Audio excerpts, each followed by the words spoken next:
The night after my father's funeral, my sister handed me a bottle of vodka and said, "Let's stop fighting for Dad." She hadn't spoken to me in 5 years. 5 years of silence. No calls. No birthdays. No holidays.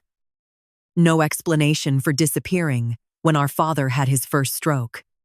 And I was the one sleeping in a hospital chair beside him, and now she stood on my porch in the Oregon rain. Mascara running just enough to look fragile. Holding a crystal bottle that probably cost more than my monthly electric bill. I didn't drink it. That night, my fiancé Ethan came over to help me sort through the inheritance paperwork. He poured a small glass. Just one. He said we both needed something to take the edge off. 40 minutes later, he was on my kitchen floor. His body convulsing. His pulse racing so violently I could see it jump in his neck. When I looked at Madison and said, "He drank the vodka you gave me." She didn't cry. She went silent. Then she panicked. The sound Ethan made when he hit the tile is something I still hear when the house is too quiet. A sharp crack of bone against ceramic, followed by the metallic rattle of the bar stool tipping over. His glass shattered beside him. The vodka spread across the floor in a thin, clear sheet that smelled faintly bitter. Sharper than it should have. "Ethan!" I dropped to my knees. My training taking over, before the fear could roll him to his side. Check airway. Count breaths. His chest jerked in uneven spasms. His eyes were open but unfocused. Madison hovered near the doorway between the kitchen and living room. One hand over her mouth. "Oh my God. Oh my God. What's happening? You tell me." I snapped, already pulling my phone from my pocket. I hit 911 and spoke in a voice that had once called in coordinates under fire. "Calm. Precisi. Male. Early 40s. Sudden seizure. Irregular heartbeat. Possible ingestion." The operator asked what he had consumed. "Vodka," I said, staring straight at my sister. From a bottle my sister brought. Madison's eyes flicked to the counter. "I didn't. I mean, it's just alcohol. Maybe he hasn't eaten. He had dinner with me 2 hours ago." Ethan's body arched again. His hand clawed at my sleeve. His pulse under my fingers felt wrong. Too fast. Not just panic fast. Dangerous fast. The sirens arrived within minutes. Red light washing through the front windows and across the framed photos of my father in uniform. My mother smiling before cancer took her. Madison and me as teenagers with braces and bad haircuts. Paramedics moved with practice deficiency. Lifting Ethan onto a stretcher. Attaching monitors. One of them asked, "Anyone else drink from that bottle?" Madison answered too quickly. "No. No. She didn't. Riley didn't drink any." The medic looked at me. "Mom." "I didn't," I confirmed. He poured the first glass. Madison's shoulders sagged with something that wasn't relief for Ethan. They carried him out into the rain. I followed barefoot. I'm not remembering when I'd kicked off my shoes. The cold pavement bit into my feet as they loaded him into the ambulance. "I'm riding with him," I said. Madison hesitated only a second. "I'll follow in my car." Inside the ambulance, the air smelled like antiseptic and adrenaline. A paramedic called out numbers. Blood pressure unstable. Heart rate erratic. They asked again what he'd taken. "Just vodka," I said. Nothing else. Any medications? Recreational drugs? No. But my mind was already running ahead, scanning details like it used to scan desert roads for disturbed sand. The taste Ethan had mentioned, the way Madison kept asking if I'd had any. At the hospital, they rushed him straight into the emergency room. I stood in the hallway, hands shaking only after the doors swung closed. Madison appeared beside me, Rain still clinging to her coat. Riley, I swear I bought that at Duty Free in Seattle. It's expensive stuff. It wouldn't. Where exactly did you buy it? I asked. She blinked. At the airport. Which store? I don't remember the name. Does that matter right now? It matters. She stared at me like I just betrayed her instead of the other way around. Your fiancé is in there fighting for his life and you're interrogating me. I stepped closer, lowering my voice. You've asked 3 times whether I drank any. Her face drained of color. I was worried about you. A nurse came out and told us they were running tests. His heart rhythm was severely abnormal. They were stabilizing him. Did he have any heart conditions? She asked.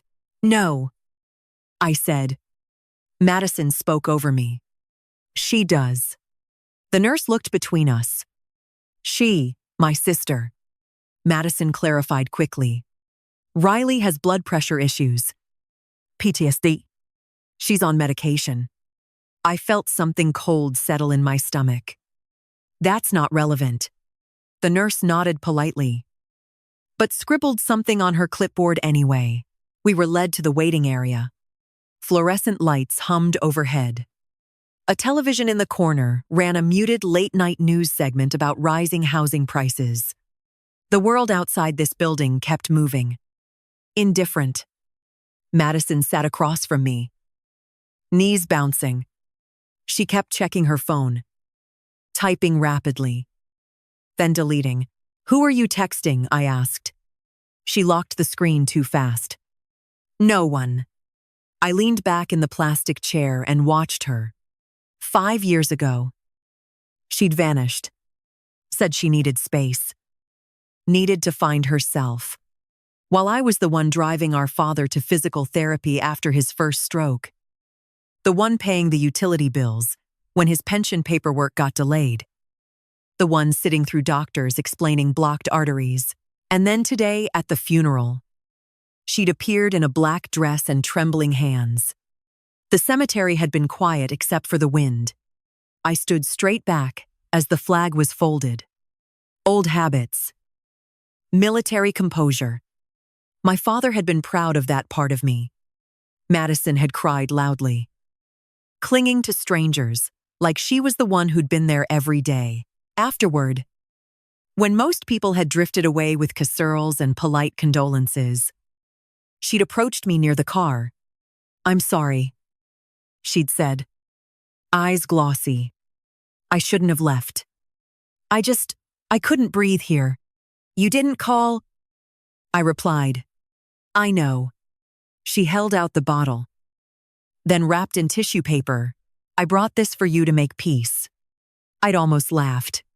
Peace in a glass bottle. Now. Hours later.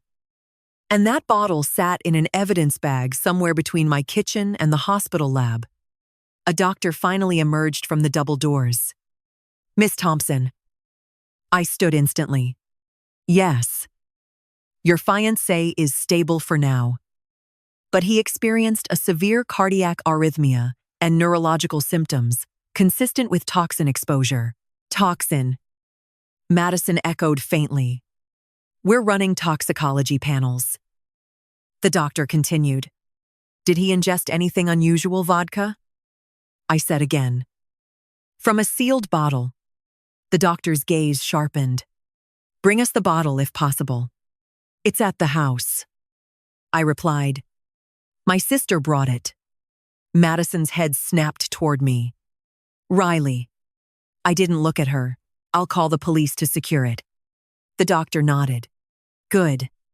The sooner we identify the substance, the better. As he walked away, Madison grabbed my arm. You're not seriously suggesting I poisoned him. I'm suggesting, I said evenly, that something was in that bottle. Her eyes filled with tears. Why would I do that? I just buried our father. You tell me. The police arrived at the hospital within 30 minutes. An officer took my statement in a quiet consultation room. I described the bottle, the timing, The symptoms. Madison was questioned separately. Did anyone else handle the bottle? The officer asked me. Ethan opened it. I said, but Madison gave it to me. Was there any conflict between you and your sister recently? I hesitated. She's been gone for 5 years. That's not what I asked. I exhaled slowly. There were disagreements about family responsibilities before she left. Financial disagreements. The word hung between us. Our father had a will. I said carefully, I haven't reviewed the latest version yet. He nodded. We'll need access to your home to retrieve the bottle. I'll let you in. When I stepped back into the waiting area, Madison was standing near the vending machines, whispering into her phone. I don't know yet, she said. No. She didn't drink it. I told you. She froze when she saw me. The phone lowered slowly. Told who? I asked. No one, she said again. But her voice lacked conviction. What did you mean? She didn't drink it. Her jaw tightened. You're twisting everything. I held her gaze, searching for something familiar. A trace of the sister who used to steal my sweaters and begged me not to tell Dad when she missed curfew. All I saw was calculation. An officer approached with a plastic evidence bag. Inside, through the clear crinkle of sealed plastic, I saw the crystal bottle, the cap slightly askew. We recovered this from your residence, he said. We'll send it for analysis. Madison stared at it like it might explode. Did you purchase this? The officer asked her. Yes, she whispered. As a gift? Do you have the receipt? I threw it away. Where? I don't remember. The officer made a note. After he left, Madison sank into a chair and finally began to cry. Loud, messy sobs that drew glances from strangers. I didn't move to comfort her. An hour later, a nurse returned. He's regained partial consciousness. Just briefly, I rushed to his bedside. Ethan's skin looked pale against the white sheets. Electrodes clung to his chest. His eyes fluttered open when he heard my voice. Riley, he murmured. I'm here. He swallowed. She was watching. Who? Your sister. His voice was thin but steady. When I poured it, she kept looking at you like she was waiting. For what? For you to drink first. The words settled heavily between us. His eyelids drifted closed again as the sedation pulled him under. I stepped back into the hallway and found Madison staring at the floor. He woke up. I said. She looked up quickly. Is he okay, for now? She exhaled. Thank God. I took one step closer. He said you were watching him. Waiting for me to drink. Her eyes widened. That's insane. Is it? She shook her head vigorously. You're in shock. That's all. Maybe I was. My father buried that afternoon. My fiancé fighting for his life that night. My sister reappearing with a peace offering that tasted bitter. But shock doesn't invent patterns. As I walked back toward the ICU doors, I heard her phone buzz again. She glanced at it, then quickly typed a response. I caught a glimpse of the contact name before she tilted the screen away. Vic. The doctor came out once more, his expression serious. We found something unusual in his bloodstream, he said. What? I asked. It's not consistent with alcohol alone. Madison's breathing hitched. The doctor continued. This wasn't just vodka.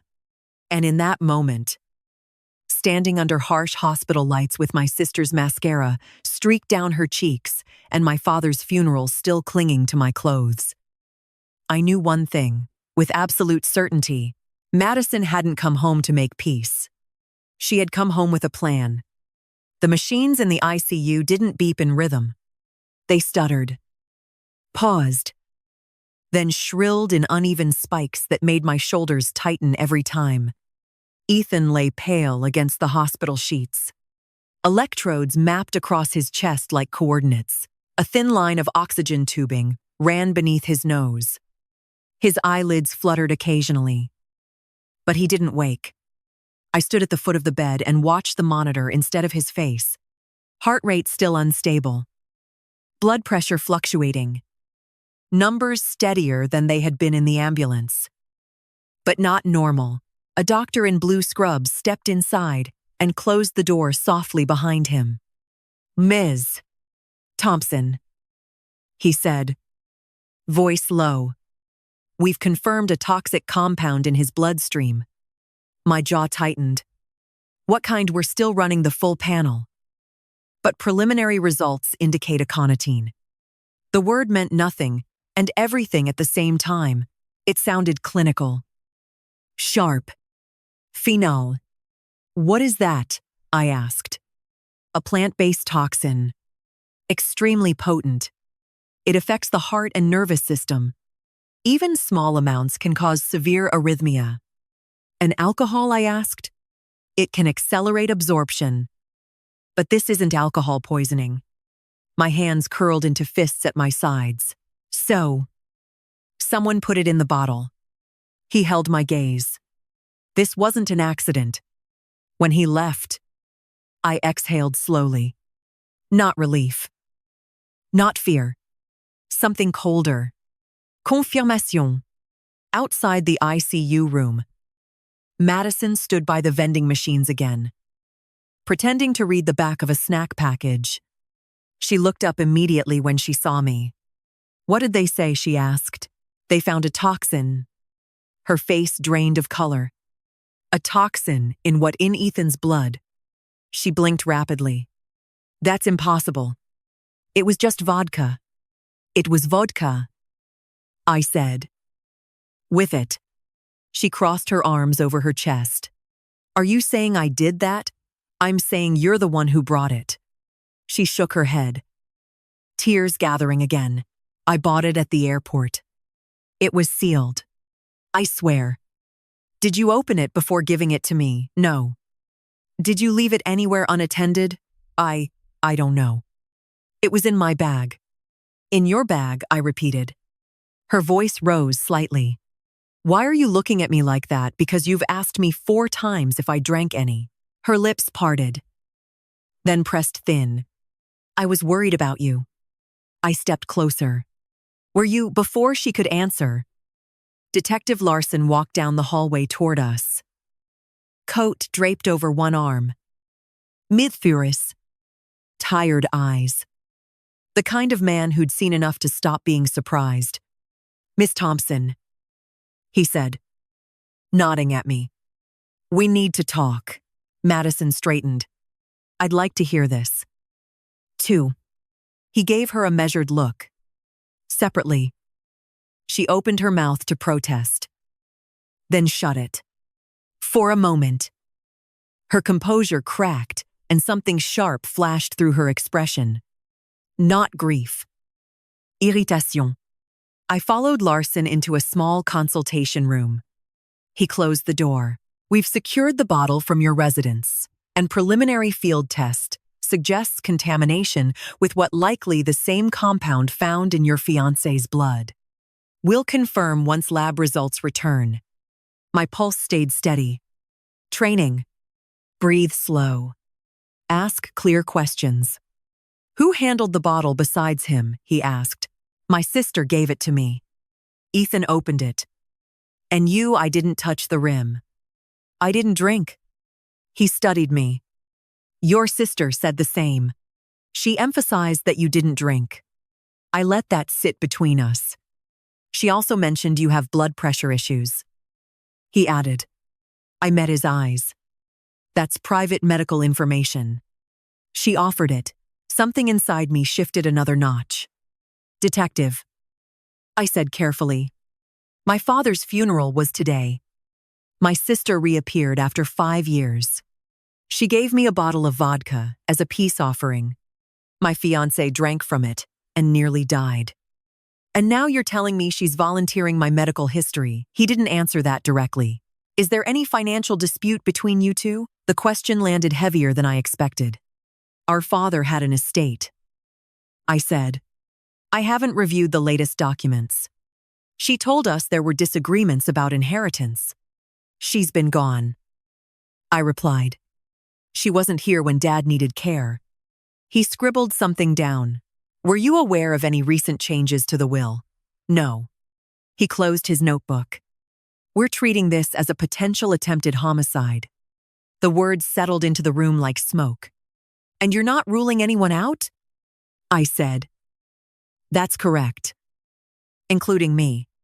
When I stepped back into the hallway, Madison was pacing now. What did he ask you? She demanded. About the will. Her pacing faltered.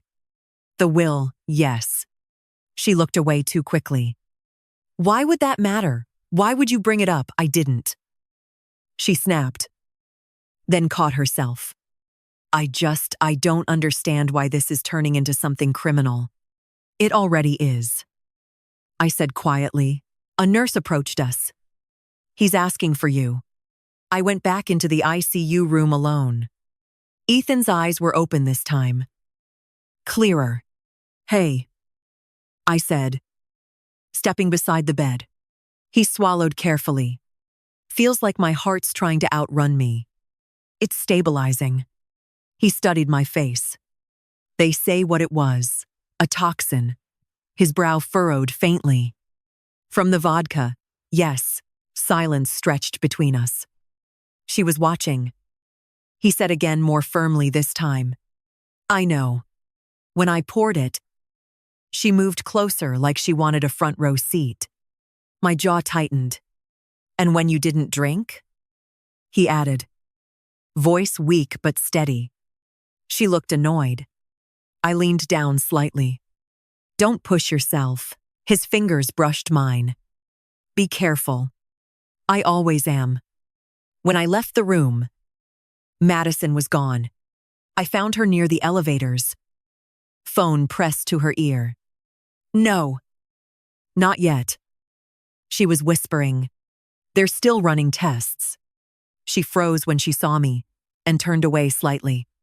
I'll call you back, she said quickly, ending the call. Who was that? I asked. A friend name. She gave me a look like I'd crossed a line. You don't get to interrogate me. I get to ask questions when my fiancé is poisoned. Her chin lifted. Maybe you should look closer to home. Meaning, you handle Dad's finances. You have access to everything. The accusation hung heavy. You think I poisoned my own fiancé? Asked. I'm just saying. She replied, shrugging slightly. People do strange things under stress. The coldness in her voice didn't match the tears, still streaking her cheeks. Detective Larson App approached again. Miss Thompson, he said to Madison this time. We need to ask about where you purchased that bottle. She glanced at me once before following him. I watched her walk away and felt the old instinct return. The one that scanned desert rooftops and alley shadows. The one that trusted patterns over words. She wasn't afraid of losing Ethan. She was afraid of losing something else. Hours later, toxicology confirmed the compound, aconitine. Not accidental. Not naturally present in alcohol. Intentionally introduced. Larson returned to the waiting area where I sat alone. Your sister says she bought the bottle at a duty-free store in Seattle 2 days ago. He said. Receipt. She claims she discarded it. Security footage. We're requesting it. He studied me again. She also mentioned your father revised his will 2 weeks before his stroke. I felt the air thin. I wasn't informed of that. I said, you might want to verify. He paused. One more thing. She inquired about your father's life insurance policy earlier this week. Why would she do that? She said. She was helping with paperwork. I stared at the blank television screen across the room. Insurance will change as a poisoned bottle. Detective, I said slowly. If I had taken the first drink instead of Ethan, He nodded once. Given your medical history, it could have been fatal. I closed my eyes briefly. Madison had asked 4 times if I'd had any. She wasn't worried. She was checking the outcome. When Ethan drifted back to sleep, I stepped outside the hospital into the cold Oregon night. Rain had turned to sleep. The parking lot lights reflected off wet asphalt. Madison stood near her car, arms wrapped around herself. They're treating me like a suspect, she said when I approached. Are you? Her eyes flashed. How can you even ask that? Because someone tried to kill him. She shook her head, almost laughing. You always do this. Do what turned everything into a battlefield. My voice stayed level. This isn't a battlefield. It's a crime scene. She stared at me for a long moment. Then quietly she said, if you had just let things go, none of this would have happened. The words slid under my skin. Let what go? I asked. But she didn't answer. She got into her car and drove away. I stood there until her taillights disappeared. When my phone buzzed in my hand, I almost dropped it. A text from an unknown number. Stop digging. Another message followed immediately. Some things should stay buried with your father. I looked back at the hospital entrance at the ICU floor, glowing faintly through the windows. This wasn't grief spiraling out of control. This was layered. Deliberate. And it wasn't finished because as I walked back inside, my phone buzzed again. One more message. Insurance paperwork takes time. I didn't reply. I didn't need to. For the first time since the funeral, my shock hardened into something sharper. Madison hadn't just brought a bottle of vodka to make peace. She had built a plan, and I had survived the first move. I went straight from the hospital to my father's estate attorney without going home. I was still wearing the same black dress from the funeral, the hem damp from Oregon rain. My hair pulled back tighter than usual. I hadn't slept. I hadn't eaten. But I needed paper more than rest. Harold Whitaker's office sat on the second floor of a brick building in downtown Eugene. The kind with frosted glass and brass lettering that hadn't changed in decades. My father trusted him. That mattered. His receptionist blinked when she saw me. Ms. Thompson, I'm so sorry for your loss. I need to see Mr. Plaus. Whitaker, it's urgent. Something in my voice must have convinced her. She disappeared through a side door and returned moments later. He can see you now. Harold stood when I entered his office. Late 6, 0S, silver hair suspenders. Reading glasses perched low on his nose. Riley, he said gently. I heard about Ethan. I'm glad he's stable. Barely. I replied. I need to see the latest version of my father's will. He paused just a fraction too long. Of course, he said, moving toward his desk. We finalized an updated draft recently. Recently, when 2 weeks before his stroke, my chest tightened. He never mentioned that. Harold lowered himself into his chair and opened a file folder. He requested revisions via email. Email, yes. From your address. The room felt suddenly smaller.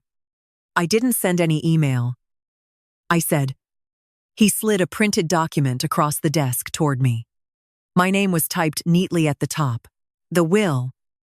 My father's name beneath it. Legal language. Signature lines. I scanned quickly, then stopped. This isn't right, I said. Harold adjusted his glasses. What do you mean it leaves everything to Madison? The house. His pension fund. The investment accounts. The life insurance beneficiary rights totaling $750. Ling ling ling. All transferred solely to Madison Thompson. No equal split. No mention of me. That's impossible, I said flatly. 2 years ago, it was divided evenly. He nodded slowly. Yes. That was the original structure. Then who authorized this? The email came from your account. It referenced a prior discussion. I never discussed cutting myself out of my father's estate. Harold looked genuinely unsettled now. He turned his monitor toward me. An email thread appeared on the screen from Riley. Thompson. Official at Mail Secure. Com. Subject urgent revision. I stared at it. That's not my email address. I said. You're certain I don't use Mail Secure? I use my personal domain. He clicked into the header details. Lines of routing data filled the screen. Can you trace where it originated? I asked. I can attempt to. He leaned closer. Scrolling through the metadata. His expression shifted. It appears the login originated from Seattle. He said quietly. Seattle. Madison's apartment. When was this sent? I asked. He checked the timestamp. 10 days before your father's stroke. 10 days. So. Someone hacked your system. I said. He cleared his throat. Our server was accessed remotely. We believed it was legitimate at the time because the credentials matched my credentials. Yes. Your password was entered correctly. I felt my jaw tighten. I hadn't changed that password in years. Do you have security footage? I asked. For after hours entries. Yes. He hesitated. Then nodded. We do. He pulled up archived video from the night before the document was finalized. The screen flickered to grainy black and white footage of his office hallway. Timestamp in the corner. At 2:03 in the morning. A figure entered the frame. Baseball cap pulled low. Oversized coat. Head down. My pulse slowed instead of racing. The figure moved directly to Harold's office door. No hesitation. No searching. She knew exactly where to go. How long was she inside? I asked. Harold checked the footage. 8 minutes. The figure exited. Cap still low. And disappeared down the hall. She didn't force entry. I said, no. So. She had access. Harold's lips pressed thin. Can you enhance it? I asked. We can attempt to. Even without clarity. I recognized the posture. The height. The narrow shoulders.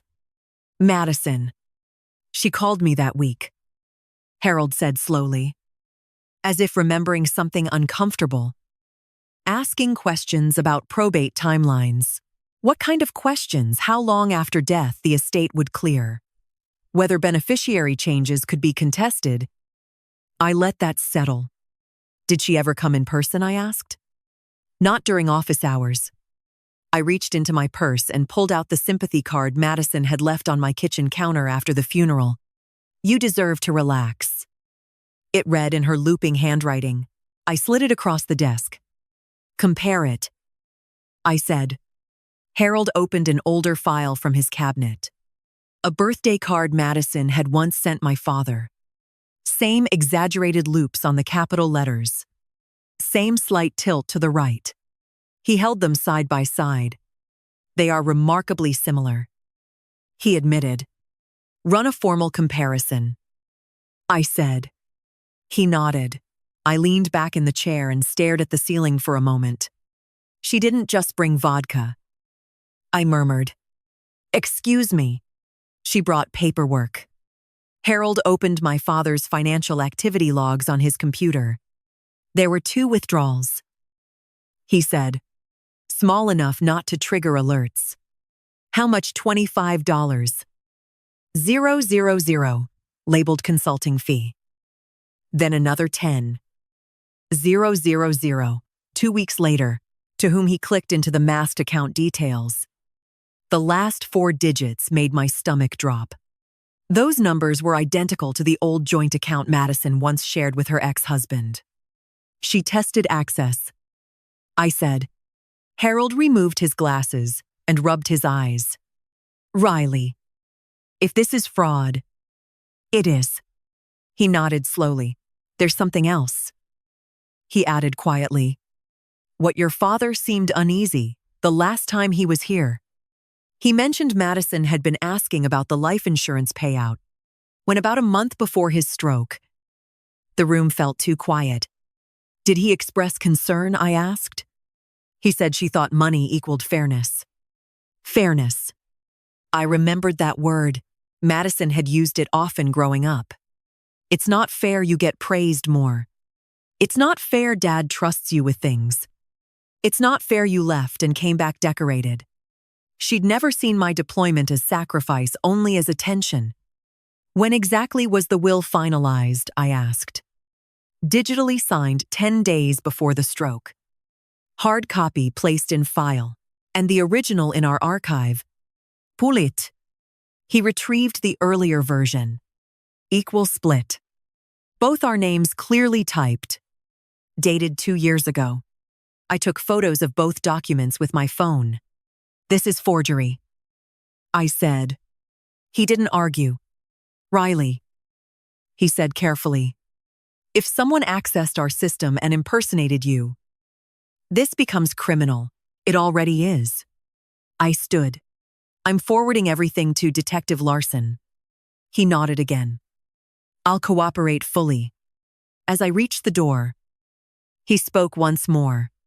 Your father trusted you, he said quietly.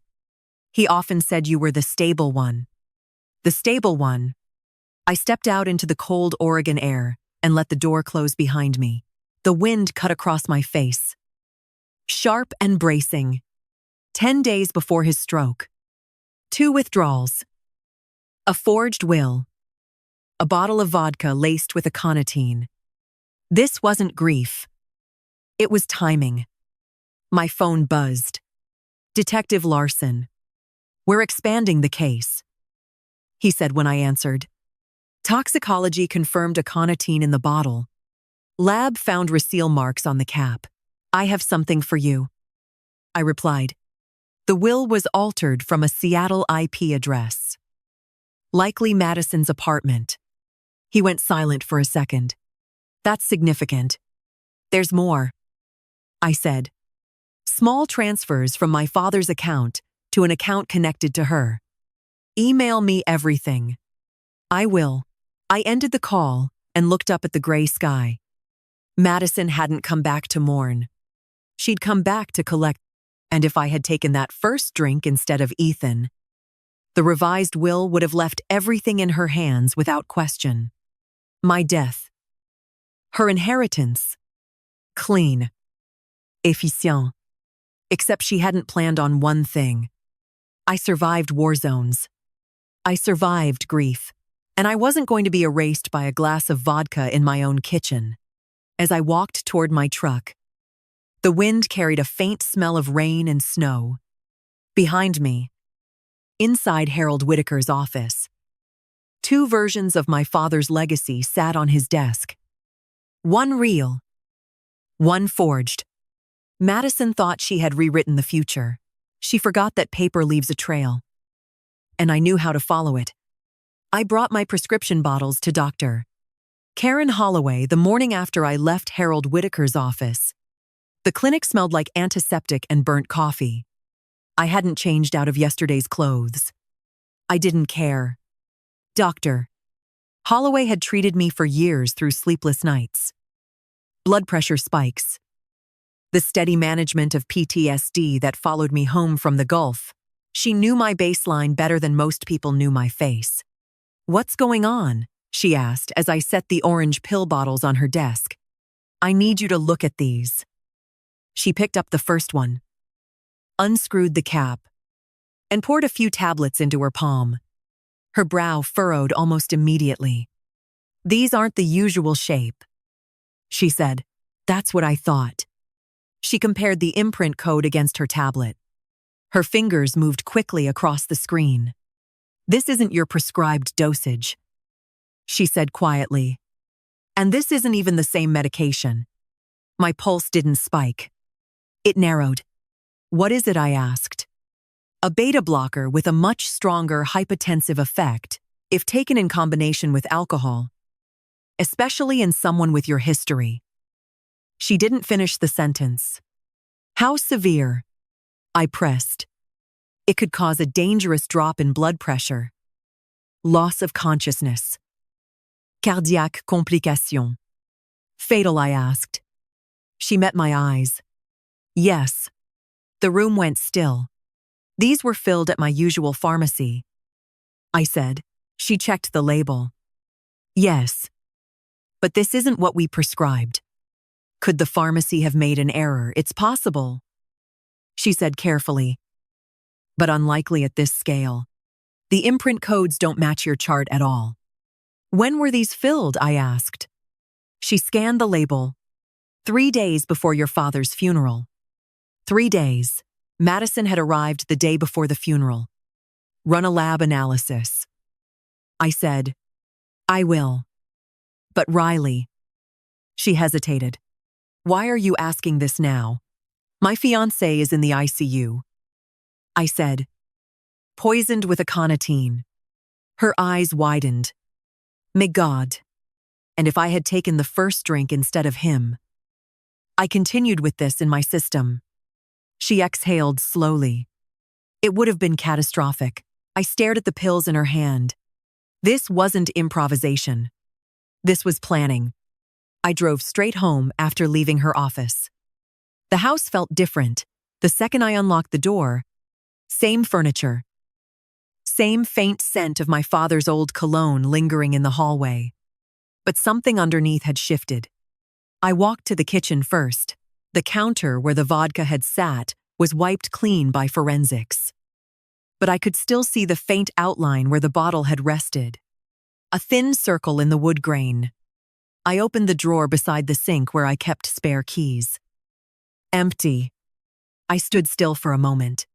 The spare key had always been there since my father gave it to me after my first deployment. Just in case. He'd said, Madison had helped clean the house the night before the funeral. She'd insisted on organizing my bedroom drawers while I was downstairs, answering condolence calls. 10 minutes alone upstairs. I moved down the hallway to my bedroom. The bed was made. The dresser drawers aligned. But the small ceramic bowl on my nightstand was shifted slightly left. I always kept it centered. I opened the top drawer where I stored medications. The prescription bottle Dr. Holloway had just examined had been sitting right there. I knelt down and pressed my palm against the hardwood floor. No forced entry. No broken locks. Just access. Someone hadn't broken in. They had walked in. My phone buzzed. Detective Larson. Lab confirmed aotine in the vodka. He said without preamble. Concentration, consistent with deliberate dosing. I have something else. I replied. My medication was switched. Silence on the other end. Explain. He said. I told him everything, Dr. Holloway had said. That escalates this significantly. He said, well, need to secure the pharmacy footage and the house. I added, my spare key is missing. I'll send a team. When I ended the call, I stood in my father's study. The desk drawer where I kept the insurance paperwork was slightly misaligned. I pulled it open. The life insurance policy was still there. $750. 000. Beneficiary designation tied to the current will, if I died before probate was contested. The revised will would place everything in Madison's hands. No fight. No suspicion. A grieving sister who lost her father and her sibling in quick succession. Natural complications. Sympathy. Money. I ran my fingers along the edge of the policy page. There it was. A clause. In the event of death due to medical complication. Payout. Expedited pending standard verification. Medical complication. With the wrong medication in my system and alcohol amplifying it, my collapse would have looked tragically plausible. My phone buzzed again. Unknown number. You should rest. Riley. I stared at the screen. Another message followed. Stress isn't good for your blood pressure. My jaw tightened. I typed nothing. Instead, I walked back into the kitchen and opened the cabinet under the sink. There, near the cleaning supplies, a faint, bitter scent lingered. Not vodka. Something sharper. I grabbed a plastic bag and carefully placed the dishcloth from the trash inside it. If she'd wiped the bottle before handing it to me, there might still be trace residue. A knock at the door interrupted my thoughts. Forensics. 2 technicians in gloves and boot covers. They dusted surfaces, checked the locks, downloaded security logs. The alarm was disabled with the correct code. One of them said, "Only 3 people know it." I replied, "Me, Ethan, and Madison." He nodded and photographed the keypad. Timestamp shows it was entered at 2:14 inches the morning 2 nights ago. He added 2:14 the night before Ethan collapsed. She hadn't just come to the funeral. She'd come prepared. After they left, the house felt too quiet.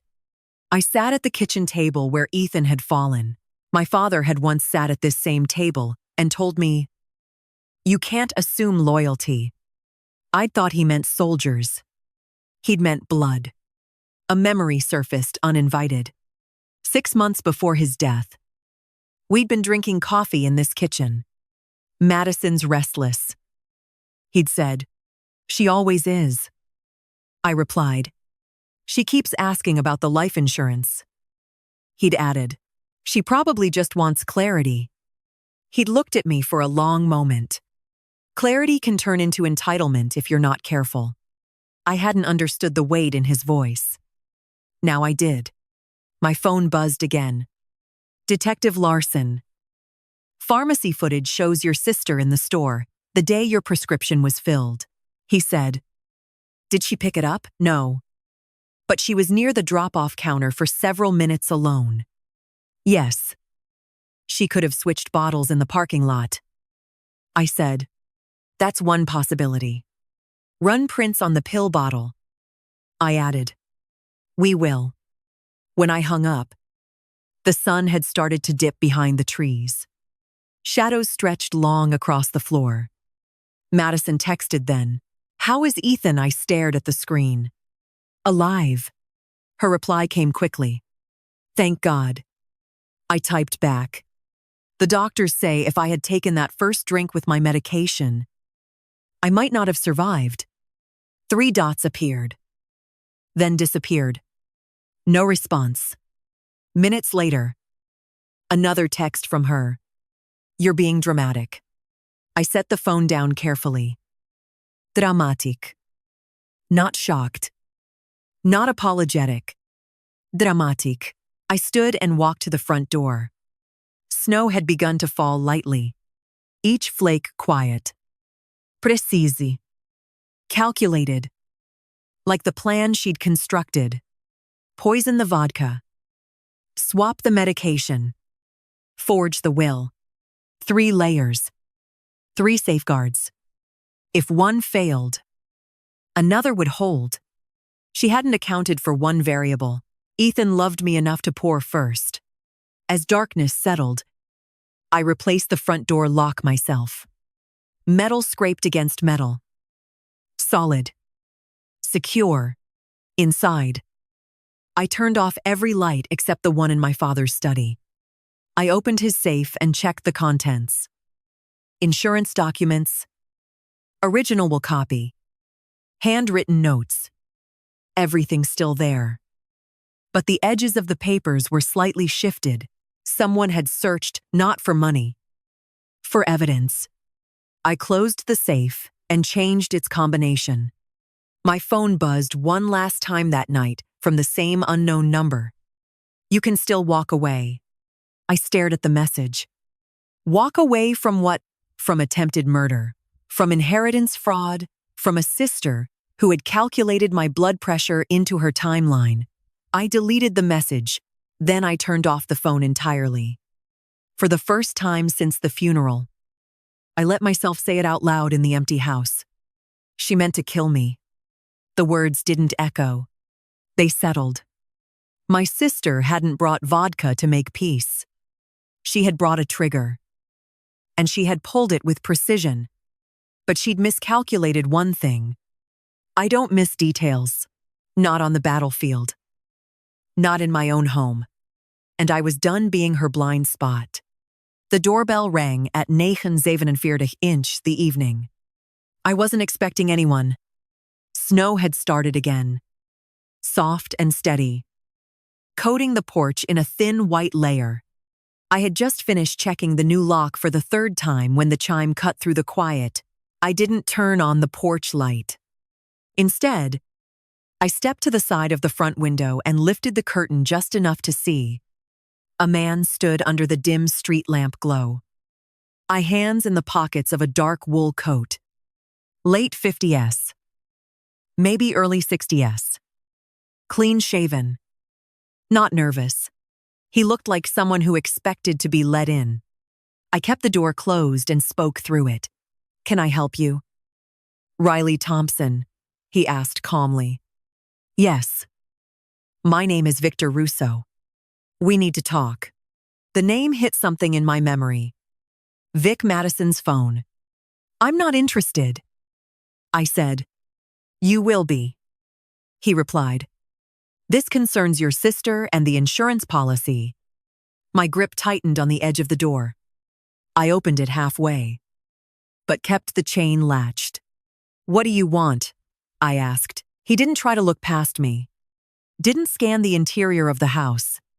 Just met my eyes. "There's been a complication," he said. "Your fiancé survived." "That's not a complication," I said evenly. "That's a blessing for you," he replied. The cold air between us sharpened. "Say what you came to say," I told him.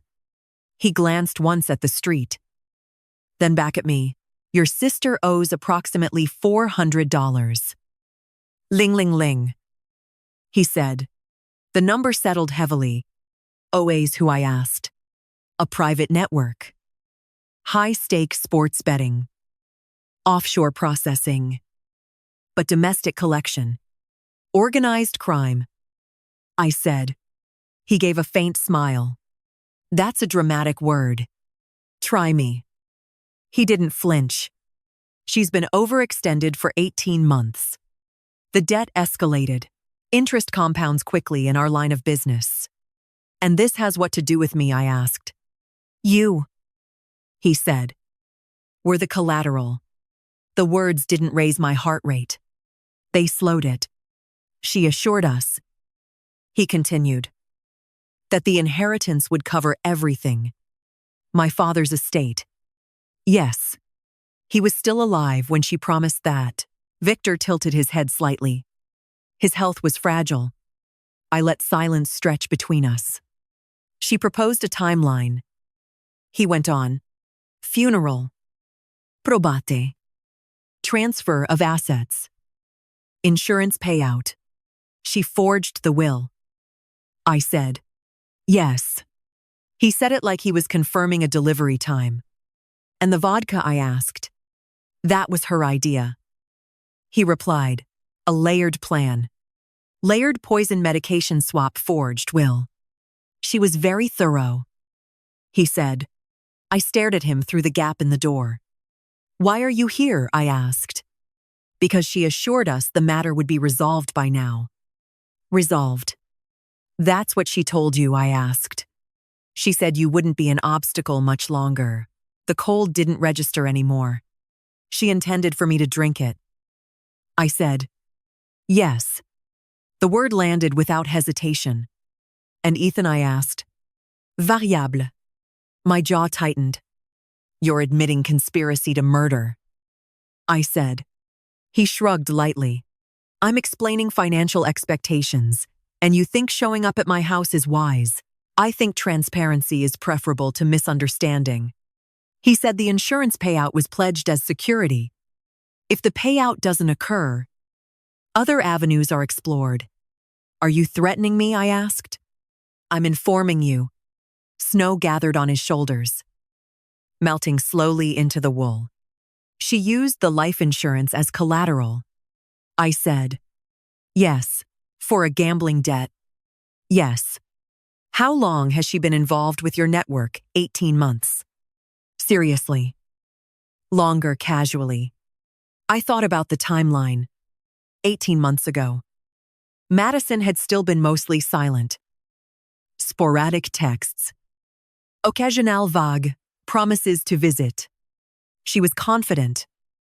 Victor added. Very confident. She believed the emotional timing would shield her from scrutiny.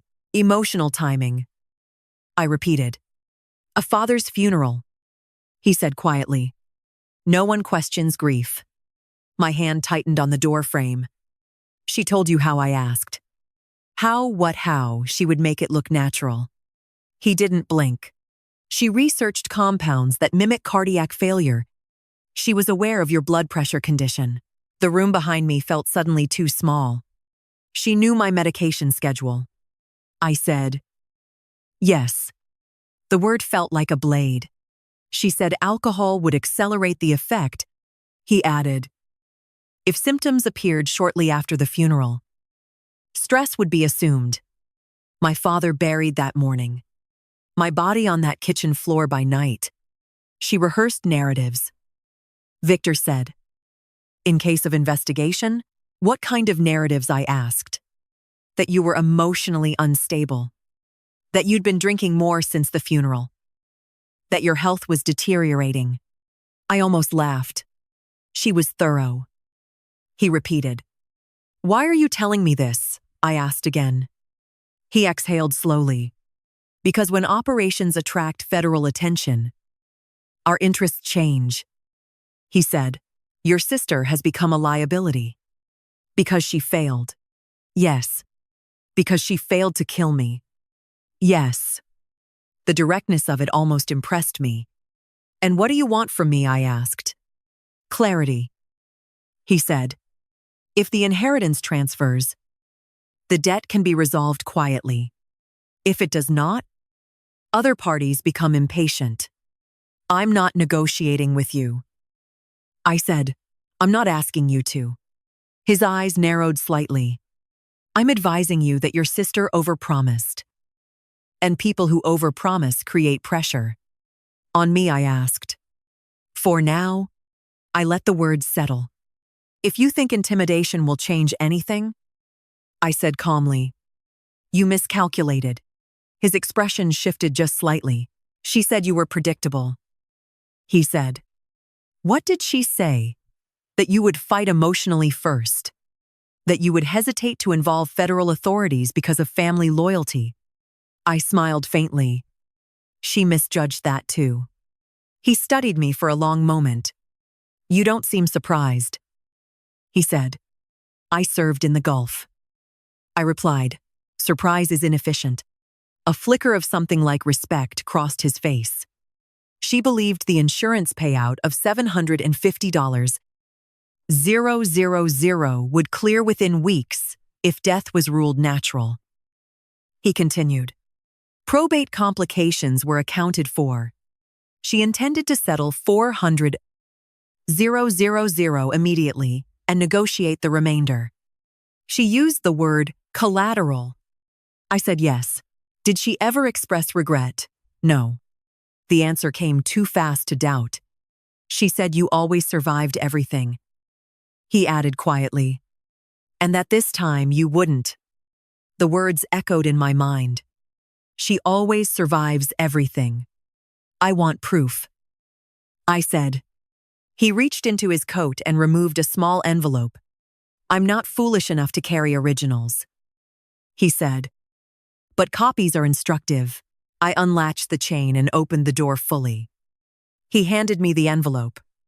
Inside were printed screenshots of text exchanges. Madison's name at the top.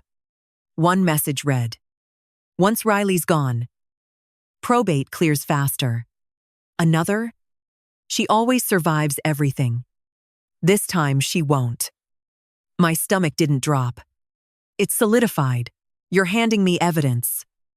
I said, I'm protecting my organization. He replied, your sister's arrest jeopardizes more than her freedom. So you sacrifice her. She was already sacrificed the moment your fiancé lived. Snow thickened around us. You understand. He said that if she's convicted, certain investors lose faith. I don't care. I said, you should. Why? Because desperation spreads. He stepped back from the porch. I've said what I came to say. He added, your sister built a 3-layer plan. Poison. Medication. Forged will. It would have worked. But it didn't. No. He said softly. It didn't. He turned and walked toward a black sedan parked half a block away. I watched until he got in and drove off. Then I closed the door and locked it. Inside, the house felt heavier. I laid the envelope on the kitchen table. 3 layers. She had engineered my death like a project. Step 1. Alter inheritance. Step 2. Ensure death appears natural. Step 3. Collect payout. The phone rang before I could sit down. Detective Larson. We've confirmed significant gambling transactions linked to Madison. He said. Offshore accounts. Shell transfers. She used the insurance policy as collateral. I said. There was a pause. How do you know that? He asked. Victor Russo just left my porch. Silence. You let him leave, he asked. He came to talk. What did he say? Everything. I relayed the conversation. When I finished, Larson exhaled sharply. That escalates this into organized crime territory. He said, we'll involve federal agencies immediately. You should. I replied, because this isn't just family drama. It's financial conspiracy. Are you safe? He asked. Yes. But the word felt thinner than usual. After I hung up, I sat alone at the kitchen table. I looked at the screenshots again.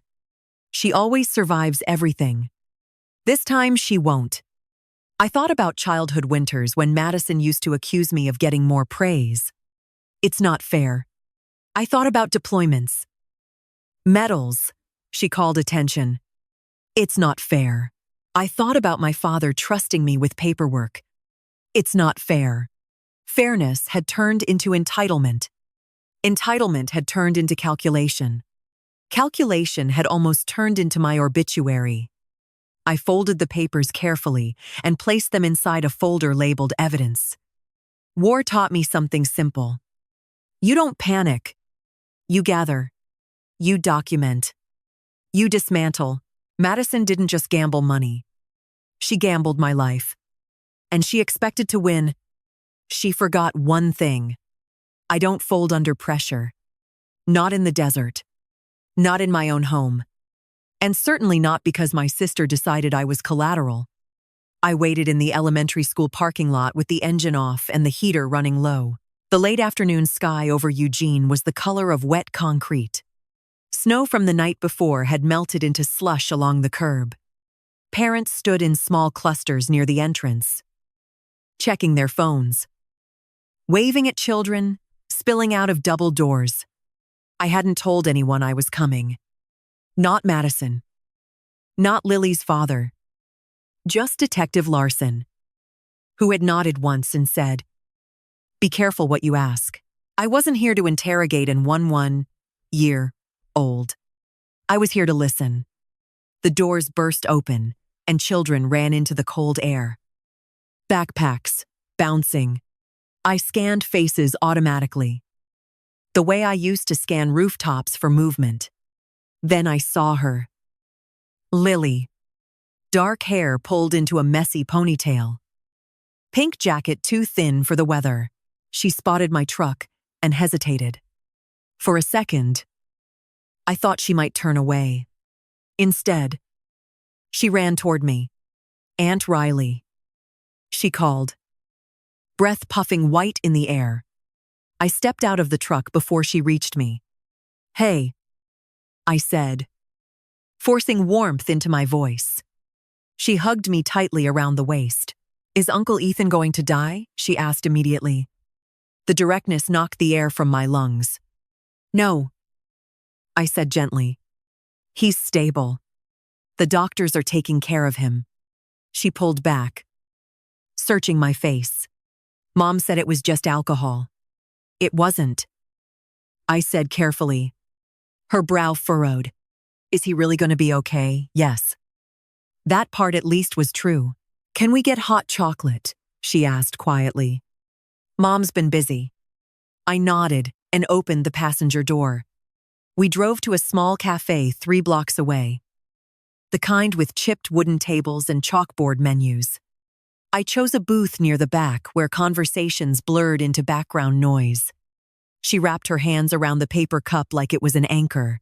For a few minutes, we talked about safe things.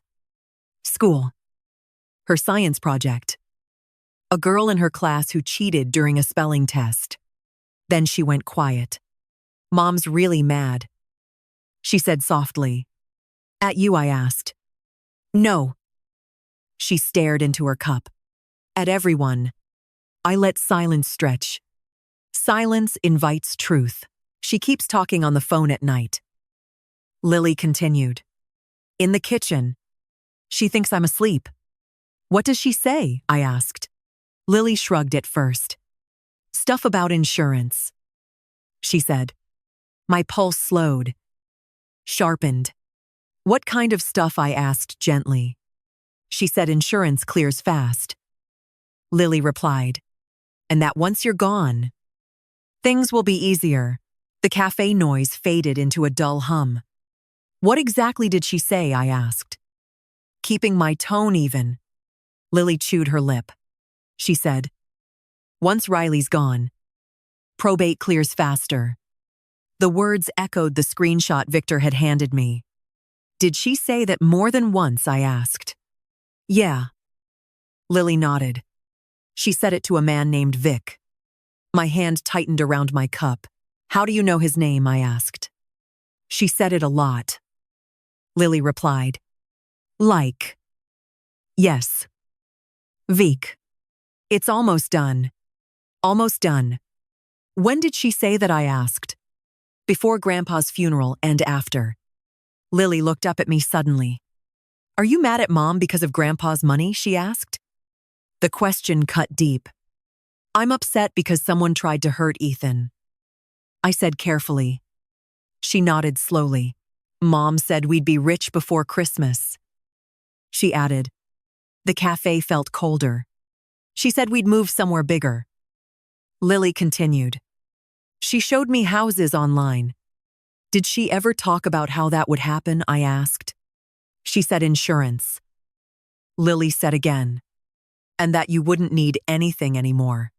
I kept my breathing steady. "Did she tell you not to talk about the bottle?" I asked. Lily's fingers tightened around her cup. She said if anyone asked, I should say I didn't see anything, she whispered. My jaw clenched. "Did you see anything?" I asked. She hesitated.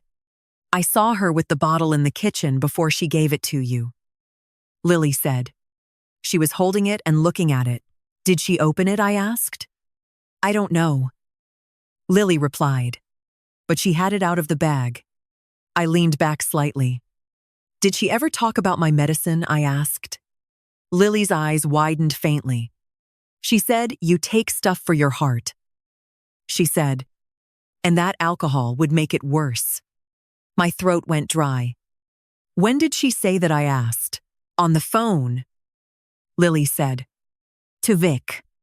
The pieces were aligning with brutal precision. She said stress would make it look natural. Lily added quietly. I swallowed. "Did she ever say anything about Ethan?" I asked. "She said he wasn't supposed to drink it," Lily replied. The cafe noise came rushing back all at once. "Did she say that exactly?" I asked. "Yes." Lily looked confused now.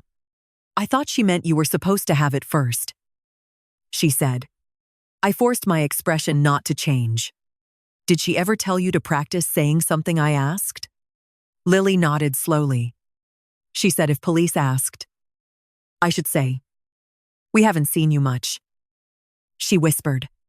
Even though we did, my phone vibrated on the table. Madison. I let it ring once, then answered and placed it on speaker without announcing it. Lily. Madison's voice came through tight. Where are you? With Aunt Riley. Lily replied. Silence. Then. Did you tell her anything? Lily glanced at me. No. She said softly. Madison exhaled audibly. Good. We're almost safe. She murmured. The line went dead. Almost safe. I ended the call and looked at Lily. Sweetheart. I said gently. You didn't do anything wrong. She stared at the table. I don't want Mom to go to jail. She whispered. The words hit harder than anything else she'd said. I don't want that either. I replied honestly, but she said, if you died, everything would belong to us. Lily added, voice trembling, and we wouldn't have to worry anymore. I reached across the table and covered her hand with mine. Money doesn't fix worry, I said quietly. She nodded. Eyes glossy. She's been really scared lately. Lily added, like someone's watching her. That part didn't surprise me. When did she start acting like that? I asked. After the hospital, Lily said. She kept checking the windows. I thought about Victor's visit, about federal involvement, about pressure from both sides. Lily, I said carefully, if someone asks you what you told me today, you tell the truth. Okay. She nodded. Even if Mom gets mad. Especially then. She looked down at her cup. She said, you always win. Lily murmured. The phrase echoed again. You always win. I paid the bill and walked her back to my truck. The drive to Madison's apartment was quiet. When we pulled up, Madison was already outside. Arms folded tightly, her eyes flicked from Lily to me. You shouldn't be taking her without asking, she said. She wanted hot chocolate. I replied evenly. Madison crouched slightly in front of Lily. Did you tell her anything? She asked softly. Lily looked between us. I told the truth, she said. Madison's jaw tightened. I met her gaze over Lily's head. You told her we're almost safe, I said quietly. Her eyes flashed. You're twisting everything, she snapped. I leaned closer, keeping my voice low. You rehearsed narratives. You studied my medication. You altered the will. Her face drained of color. You have no proof, she whispered. I straightened. I have more than you think. She stood slowly, pulling Lily closer. This is harassment, she said loudly. Now, you're traumatizing my daughter. You did that, I replied calmly. Her expression shifted, anger rising, composure thinning. You always had to be the hero, she said. Even now, I didn't respond because for the first time, I wasn't trying to be a hero. I was trying to stop a cycle. Lily squeezed my hand briefly before stepping inside with her mother. Madison lingered a second longer. You could still walk away, she said quietly. From what I asked? From all of this? I held her gaze. You tried to kill me, I said softly. Her eyes flickered. No, she said. I tried to fix things. Then she went inside. I sat in my truck for a long moment after the door closed. Snow began falling again. Light and steady. I pulled out my phone and called Detective Larson. I have more, I said when he answered. I told him everything Lily had said. He was silent for a moment. That corroborates Victor's statement. He said, "She told Lily I wouldn't last long." I added, "That's powerful testimony." He replied, "But she's a child." I know. Would you be willing to document the conversation? Yes. When I ended the call, I looked up at the apartment window. Madison moved behind the curtain. For years, I'd been the one who shielded her from consequences, covered for her, explained away her impulses. Now, her own daughter had exposed the truth. I started the engine. For the first time since the funeral, I felt something shift inside me. Not rage. Not revenge. Resolve. This wasn't just about me surviving. It was about making sure Lily never learned that entitlement was love. And as I drove away, I understood something clearly. Madison hadn't just gambled with money. She had gambled with the future of her own child. And that was a debt far bigger than $400. Ling, ling, ling. The house felt wrong the second I unlocked the door. Not loud. Wrong. Not obvious. Subtle. The air was colder than I'd left it. The faint scent of my father's old pipe tobacco, which usually lingered near the study, seemed diluted. I stepped inside and closed the door quietly behind me. The porch light was on. I was certain I'd turned it off. I didn't move immediately. I listened. The refrigerator hummed. The heater clicked softly. No footsteps. No shifting floorboards. Still. Something felt disturbed. I moved the way I used to in unfamiliar buildings overseas. Slow. Deliberate. Clear the space before claiming it.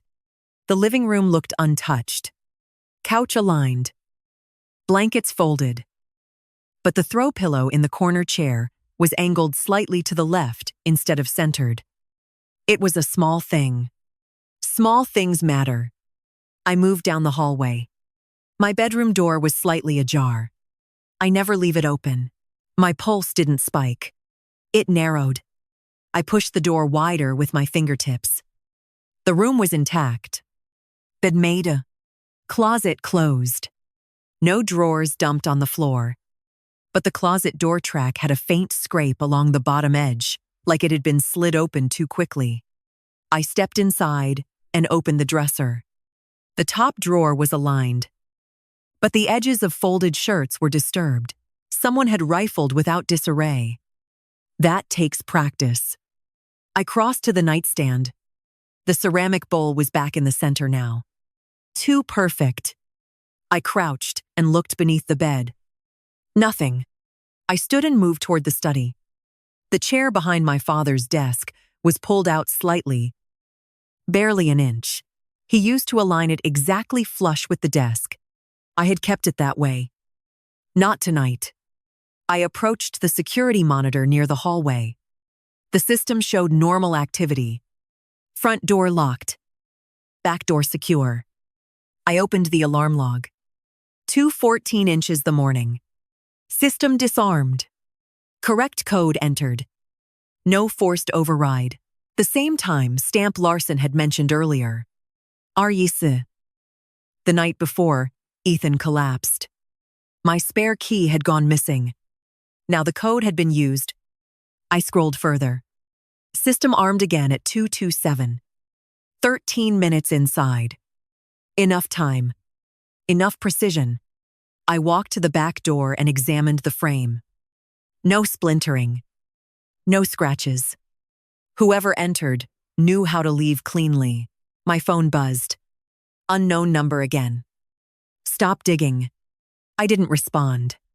Another message followed. You don't know who you're dealing with. I stared at the screen for a long moment before setting the phone down on the desk. The study window faced the street. I stepped closer and peered through the glass. A dark SUV sat parked across from the house. Engine off. I couldn't see inside. It hadn't been there earlier. I memorized the plate number without thinking. Years of practice. I moved back from the window and turned off the study light. Let them wonder if I'd seen. My phone vibrated again. A call this time. The hospital. I answered immediately. This is Riley. Ms. Thompson. The nurse said a man attempted to access Miss Miller's room about 20 minutes ago. My body went still. What man he claimed to be a cousin? His name didn't match the approved list. Description: mid. 40s dark coat. He left when security asked for identification. Did he see Ethan? No. I exhaled slowly. Did he say anything? I asked. He asked whether Mr. Miller was conscious yet. The SUV outside my house. A man at the hospital. Pressure. Thank you, I said, and ended the call. I dialed Larson immediately. Someone tried to access Ethan's room. I said, I'm aware. He replied, security notified us. And there's a vehicle outside my house. Stay inside. He said, I'm dispatching a unit. I didn't argue. Instead, I walked back into the kitchen. The counter where the vodka had sat was empty now, stripped by forensics. But under the cabinet, I caught a faint chemical smell again. Bitter. Metallic. I crouched and ran my fingers along the underside of the counter. Dust had been disturbed recently. Someone had braced themselves there. I stood and moved to the trash bin. Empty. Too empty. I always leave at least one bag liner tucked at the bottom. Gone. I walked back toward the hallway when headlights flashed briefly through the front window. Police. The SUV's engine roared to life and pulled away before the patrol car reached the curb. I watched through the sliver of curtain. The SUV turned the corner smoothly. Not rushed. Controlled. A knock came at the door. I opened it to two uniformed officers. Mum. Are you alone? One asked. Yes. They stepped inside and swept the perimeter quickly. Vehicle took off when we turned onto the block. The other said. Plate comes back to a rental agency in Tacoma. Under what name? I asked. False identification. The ID number belongs to a deceased individual. Organized. They documented everything. Elamlo. Security footage. The muddy footprint near the back door I hadn't noticed before. Size smaller than mine. Could be Madison. Could be someone she sent. After they left, the house felt even more hollow. I turned off every light except the lamp in the study. I opened the safe again. The documents were still there. But the edges of the insurance policy had shifted slightly since the last time I checked. Someone had handled them. I removed everything and laid it on the desk. The original will. My father's notebook. The envelope labeled open if trust is broken. They hadn't taken anything. They had searched for evidence. My phone buzzed again. This time, a voice message distorted. You're costing people money. Click. I deleted it without war. Taught me something simple. Fear is a tool. I walked through the house one more time. Bedroom. Closet. Bathroom. Kitchen. Every room held the faint imprint of intrusion. Not chaos. Measurement. Whoever had entered wasn't stealing valuables. They were calculating how much I knew. I paused in the hallway, staring at the family photos. One of Madison and me's children stood crooked. I straightened it carefully. Snow tapped softly against the windows. I moved to the front door and replaced the secondary lock with a reinforced deadbolt I'd picked up earlier that afternoon. Metal slid into place with a solid click. Secure. I walked back into the study and shut the curtains fully. Then I sat in my father's chair and let the silence settle. A memory surfaced. Night patrol in the desert. We had cleared a building after intelligence suggested insurgents were inside. Nothing. Empty rooms. But something felt wrong. We found the hidden compartment 2 hours later. Patience reveals what panic misses. This wasn't random intimidation. This was an attempt to push me off course, to make me hesitate, to make me feel unsafe in my own home. They underestimated something. I don't abandon ground. My phone buzzed again. Larson, FBI, is stepping in. He said, interstate financial fraud and attempted homicide connected to organized betting. You'll have surveillance support. Good. I replied. Are you shaken? He asked. No. That wasn't entirely true. But I wasn't shaken in the way they wanted. I was focused. They're trying to intimidate you, he said. They're trying to see how close I am. I replied. There was a pause. That's exactly what this is, he said. After I hung up, I opened my laptop and documented everything. Timestamp. Vehicle description. Hospital. Incident. Text message. Every detail. The more light I shone on it, the less power it held. Around midnight, the street outside grew quiet again. No engines. No headlights. Just snow. I stood at the window one last time before heading to bed. The yard looked untouched. White still. But I knew better. Footprints melt. Logs erase. Messages delete. But patterns remain. And whoever walked through my house that night wasn't stealing. They were measuring how far I'd gone, measuring how much I'd uncovered, measuring how difficult it would be to stop me. I turned off the final lamp and let the house fall into darkness. If they thought fear would slow me down, they miscalculated. I've walked through real war zones. A shadow on my porch doesn't compare. They wanted me to stop digging. Instead, they confirmed I was exactly where I needed to be. The federal building in downtown Portland didn't look dramatic from the outside. Gray concrete. Narrow windows. A flag snapping in the winter wind. But inside, everything felt heavier. 2 agents met me in a small conference room with no windows and a single camera mounted in the corner. Special Agent Daniel Hayes. Special Agent Monica Ruse. Both calm. Both watching everything. Ms. Thompson. Hayes began, sliding a legal pad across the table. We appreciate your cooperation. I want this finished. I replied. Ruiz opened a folder thick with printed documents. We've confirmed communication between your sister and Victor Russo dating back 18 months. Gambling debt, I asked. Yes.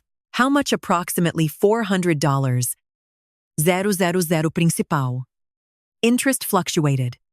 And she pledged my father's insurance policy as collateral. I said. Hayes nodded once. That appears accurate. I placed the screenshots Victor had given me on the table. Ruiz studied them carefully. These align with what we've pulled from her cloud backup, she said. She didn't wipe it. I asked.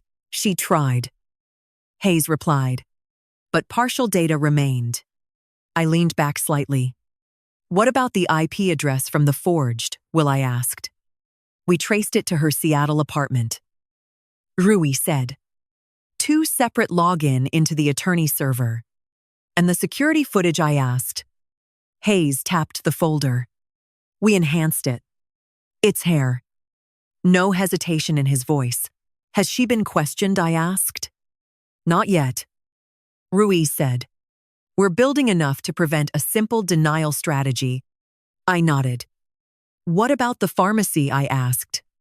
Surveillance shows her near the counter when your prescription was processed. Hayes said. And we recovered partial fingerprints from the swapped bottle. Her prints? I asked. Mixed. Ruiz said, but hers are present. The air felt sharp and clinical. And Victor? I asked. He's cooperating, Hayes said. I almost laughed. Self-preservation. Ruiz added calmly. He confirmed the 3-layer plan. I asked. Yes. Hayes replied. Poison in the vodka. Medication tampering. Forged inheritance documents. And the timing. I asked. Funeral. Ruiz said. High emotional cover. Reduced suspicion. I stared at the tabletop for a moment. She researched Aotine online. Hayes continued. Search terms include dosage thresholds and cardiac mimicry. How long? I asked. 2 months. 2 months. While texting condolences. While pretending to reconnect.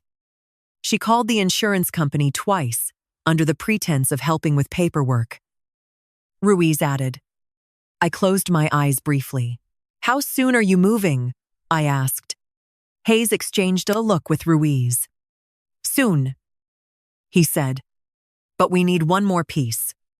What? I asked. Recorded intent. Ruiz said. I opened my eyes. She's not stupid. I said. No. Hayes replied. But pressure changes behavior. They leaned forward slightly. We need you to meet with her. Ruiz said. The words didn't surprise me. You want me to wear a wire, I said. Hayes didn't blink. Yes. I exhaled slowly and provoke her into admitting it. Encourage clarity. Ruiz corrected. I thought about Lily. About the hospital. About the SUV outside my house. What's the risk? I asked. She's under surveillance. Hayes said. But we can't guarantee she won't react unpredictably. She already has. I replied. Ruiz slid a small device across the table. Non-visible audio only. I picked it up. It was lighter than I expected. Where? I asked. She suggested meeting tomorrow evening at your father's house. Hayes said. She called you? I asked. She contacted you through text. Ruiz corrected gently. We intercepted. I checked my phone. A message from Madison sat unopened. We need to talk alone. I looked back up. She thinks she can control the narrative. Hayes said. She always has. I replied. Ruiz studied me carefully. Are you emotionally prepared? She asked. I buried my father. I said. I watched my fiancé seize on my kitchen floor. I'm past unprepared. Silence hung for a moment. Hayes nodded once. We'll position agents nearby. He said. But the goal is voluntary admission. I slid the device into my coat pocket. What if she doesn't confess? I asked. Ruiz met Magaze. She will. I left the building with a new weight in my pocket and a colder clarity in my chest. Snow drifted sideways across the parking lot. The city felt distant. Muted. When I got back to the hospital, Ethan was sitting up slightly in bed. Where'd you go? He asked softly. Federal meeting. I replied. He raised an eyebrow weakly. That escalated. It needed to. I sat beside him. They know. I said. He watched my face. Know what? He asked. Everything. His hand found mine. She meant for you to drink it. He said quietly. Yes. And she meant for it to look natural. Yes. He closed his eyes briefly. You're going to meet her. Aren't you? Yes. His grip tightened slightly. Be careful. I always am. Back home. I prepared the house like I used to prepare briefing rooms. No clutter. No loose distractions. I placed my father's original will on the desk deliberately. The forged copy beside it. Insurance documents aligned. Let her see what I knew. My phone buzzed. Madison. Tomorrow 8. Dad's house. I typed back. Fine. Her response came instantly. Alone. I didn't answer. Instead, I opened the safe and removed the envelope my father had labeled open, if trust is broken. I hadn't read it yet. I opened it slowly. Inside was a single page. If either of you ever try to destroy the other over money, you've already lost. He had underlined lost. My chest tightened briefly. Too late. The next evening arrived faster than expected. I attached the recording device beneath the collar of my sweater. Tested it once. Hayes's voice came faintly through the earpiece. Signal clear. I nodded slightly. The house felt colder than usual. Snow layered the yard thickly now. At szapte cincizeci she opt. Headlights swept across the front window. Madison's car. She stepped onto the porch alone. No tears this time. No mascara streaks. Just calculation. I opened the door before she knocked. You wanted to talk, I said. She stepped inside slowly. Her eyes scanned the room. You changed the locks, she said. Yes. Her gaze landed on the desk in the study on the documents. You've been busy, she murmured. I have. She walked into the study without invitation. You always loved this room, she said. It's where Dad trusted me, I replied. Her jaw tightened. Still playing the favorite. She said. I leaned against the doorway. You tried to kill me, I said calmly. Her lips curved faintly. Don't be dramatic. The vodka was laced with aconitine. Silence. My medication was switched. Her eyes flickered briefly. You forged the will. She stepped closer to the desk. You think you're so smart, she said softly. I know you researched cardiac mimicry. Her gaze snapped to mine. You always had to be better, she whispered. Better at what I asked. At surviving. She snapped. The word écoute. You pledged the insurance as collateral. I continued. She laughed once. Sharp. You weren't supposed to notice. There it was. A small crack. You weren't supposed to survive, she added. The words hung in the air like smoke. Hayes's faint voice buzzed in my ear. Stay calm. You rehearsed narratives, I said. I had to, she replied. You would have fought. Yes, I said. I would have. She stepped closer now. Do you know what it feels like? She said. Voice low. To always come second. This isn't about second, I replied. It is, she hissed. Dad trusted you with everything. The money. The house. The attention. He trusted responsibility. I said. She laughed again. You call it responsibility. I call it control. You tried to take control by killing me, I said. Her face hardened. I tried to fix a problem, she snapped. With poison. With opportunity. She corrected coldly. The words felt surgical. You would have died peacefully. She continued. Stress. Blood pressure. Alcohol. No one would have questioned it. And Ethan? I asked. He poured too soon. Non rimorse. Non. You were collateral, she added quietly. The word echoed Victor's. You always survive everything, she said. This time you weren't supposed to. I met her gaze steadily. You miscalculated. Her eyes flicked briefly toward the hallway. You think you've won? She said. I think you've confessed. Her face changed. A flicker of realization. The front door opened behind her. Footsteps. Hayes's voice no longer distant. Madison Thompson. You're under arrest for conspiracy to commit murder. Financial fraud. Identity theft. And related federal offenses. She turned slowly. Agents filled the doorway. Her shoulders stiffened for a second. She looked at me. Not with anger. Not with regret. With disbelief. You set me up, she said. No, I replied quietly. You built it yourself. They cuffed her without resistance. As they led her toward the door, she stopped once more. You always win, she whispered. I didn't answer because this wasn't winning. It was ending something that should never have started.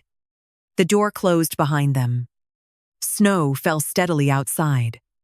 Inside, the house felt quieter than it had in days. Not empty. Not hollow. Just still. The war in my family had moved from shadows into evidence, and this time, she didn't control the narrative. This time, it was on record. The interrogation room was colder than I expected. Not physically. Emotionally. Gray walls. Metal table bolted to the floor. A camera in the upper corner blinking red. Madison sat with her hands cuffed in front of her. Posture straight. Chin lifted, like she was attending a board meeting, instead of facing federal charges. I watched from behind the two-way mirror. Hayes and Ruiz entered without rushing. They sat across from her, placed a recorder on the table, and began. Madison Thompson, Hayes said calmly. You understand you're being recorded. I want a lawyer, she replied immediately. You'll have one, Ruiz said. Before that, we're offering you the opportunity to clarify certain facts. Madison leaned back slightly. There's nothing to clarify, she said. Ruiz slid a printed transcript across the table. Highlighted in yes. You weren't supposed to survive. Madison's eyes flicked down for half a second. Then back up.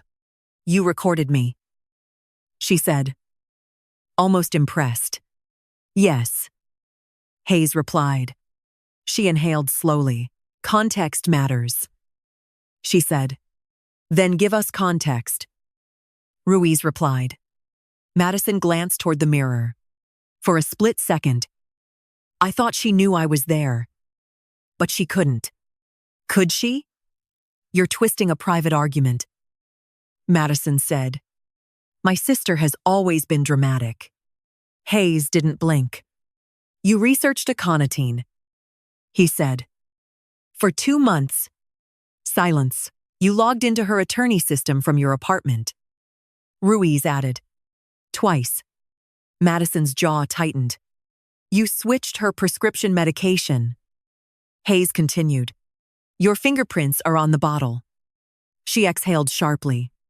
You can't prove that, she said. We can, Ruiz replied calmly. Hayes slid another sheet forward. Banktransfers. Gambling transactions. Offshore accounts. 400美元. 000 owed. Madison stared at the numbers. Financial stress doesn't equal murder, she said. No, Hayes agreed. But financial stress combined with poison and a forged will does. Madison's composure flickered for the first time. You don't understand, she said quietly. Help us, Ruiz replied. She laughed once. Hollow. Help you, she said. You think this is about you? Hayes leaned forward slightly. Tell us what it's about. She hesitated. For the first time, her hands trembled slightly against the metal cuff. She always had everything, Madison said. Your sister Ruiz asked. Yes. She had discipline, Hayes said. She had responsibility. She had attention, Madison snapped. Dad worshipped her. I watched through the glass. My chest steady. He trusted her. She continued. He gave her control of the finances. The house. The paperwork. Because you left, Ruiz said quietly. I needed space. Madison shot back. You needed money. Hayes corrected. Silence. Madison looked at the table again. You don't know what it feels like, she said. To always be the second choice. This isn't about childhood. Hayes replied. It is. She insisted. It's always been. Ruiz folded her hands calmly. Did you put a conatine in the vodka? She asked directly. Madison looked up slowly. No. Did you switch her medication? Hayes asked. No. Did you alter the will? Ruiz asked. Silence. Her breathing changed slightly. I asked about probate timelines. She said carefully. That's not illegal. You impersonated your sister. Hayes said. I sent an email. She corrected. That's not murder. Hayes slid the enhanced security image across the table. Her figure. Baseball cap. Entering Whitaker's office at 2:23 in the morning. Madison's lips parted. That's not clear. She said. It's you. Ruiz said quietly. Silence again. Through the glass. I watched her posture shift. Not collapse. Recalculate. You don't have proof I poisoned anything, she said finally. Hayes leaned back slightly. Victor Russo does. That name landed harder than anything else. Her eyes flashed. He's lying, she said immediately. He's cooperating. Ruiz corrected. He's protecting himself. Madison shot back. Yes. Hayes agreed. And you're protecting yourself. Madison's jaw clenched. You don't get it, she whispered. Then explain. Ruiz said. Madison looked toward the mirror again. For a brief second, her gaze felt like it pierced through the glass. She always survives, she said softly. The words were barely audible. And this time, Hayes prompted. Madison's lips trembled. I just needed one thing to work, she said. There it was. Not a full confession, but not denial. You needed her to die, Ruiz said gently. Madison's eyes snapped up. No, she said quickly. I needed the pressure to stop. By eliminating her, Hayes replied. She shook her head rapidly. You're twisting it. Hayes slid Lily's statement summary onto the table. Madison stared at it. She's a child, she whispered. She heard you say insurance clears fast. Ruiz said. She misheard. She heard you say once Riley's gone. Hayes continued. Madison's composure cracked. She wasn't supposed to be part of this, she said. The room went silent. Ruiz leaned forward slightly. Part of what she asked softly. Madison froze. The realization hit her face too late. Part of this. Hayes's voice stayed level. Part of the plan. Madison's breathing quickened. You didn't mean for Ethan to drink it, Ruiz said. Madison closed her eyes briefly. That wasn't supposed to happen, she whispered. There it was. The pivot. You meant for Riley to drink it, Hayes said. Madison's shoulders slumped just slightly. I thought it would be quick, she said. Silence swallowed the room. You thought what would be quick? Ruiz asked. Madison opened her eyes. For once, she said bitterly. I thought it would be fair. Fair. You researched dosage, Hayes said. Madison's lips parted. You planned around her blood pressure. Ruiz added. I didn't want her to suffer. Madison said. The words were chilling. You wanted her to die cleanly. Hayes said. Madison didn't answer. She stared at the table. You forged the will. Hayes continued. You positioned yourself as sole beneficiary. She had everything, Madison whispered. And that justified murder? Ruiz asked quietly. Madison's head snapped up. I didn't think they'd look that closely, she said. The room stilled. You assumed grief would shield you. Hayes said. She swallowed. Yes. The word was barely audible. Hayes glanced at Ruiz. Ruiz nodded slightly. You understand, this constitutes admission of premeditated intent, Hayes said calmly. Madison's eyes widened. I didn't. You acknowledged planning. Ruiz said. Research. Timing. Outcome. Madison's face drained of color. I didn't want it to look like murder. She whispered. There it was. Full. Clear. Documented. Behind the glass. I exhaled slowly. Not relief. Not triumph. Finality. Madison slumped back in her chair. They never choose me, she said hollowly. Hayes's voice stayed steady. You chose this, she laughed once. Bitter and small, I chose to stop being second. Ruiz leaned back. And now? She asked quietly. Madison stared at the table. Now, there was no narrative left to control. No rehearsal. No performance. Just record.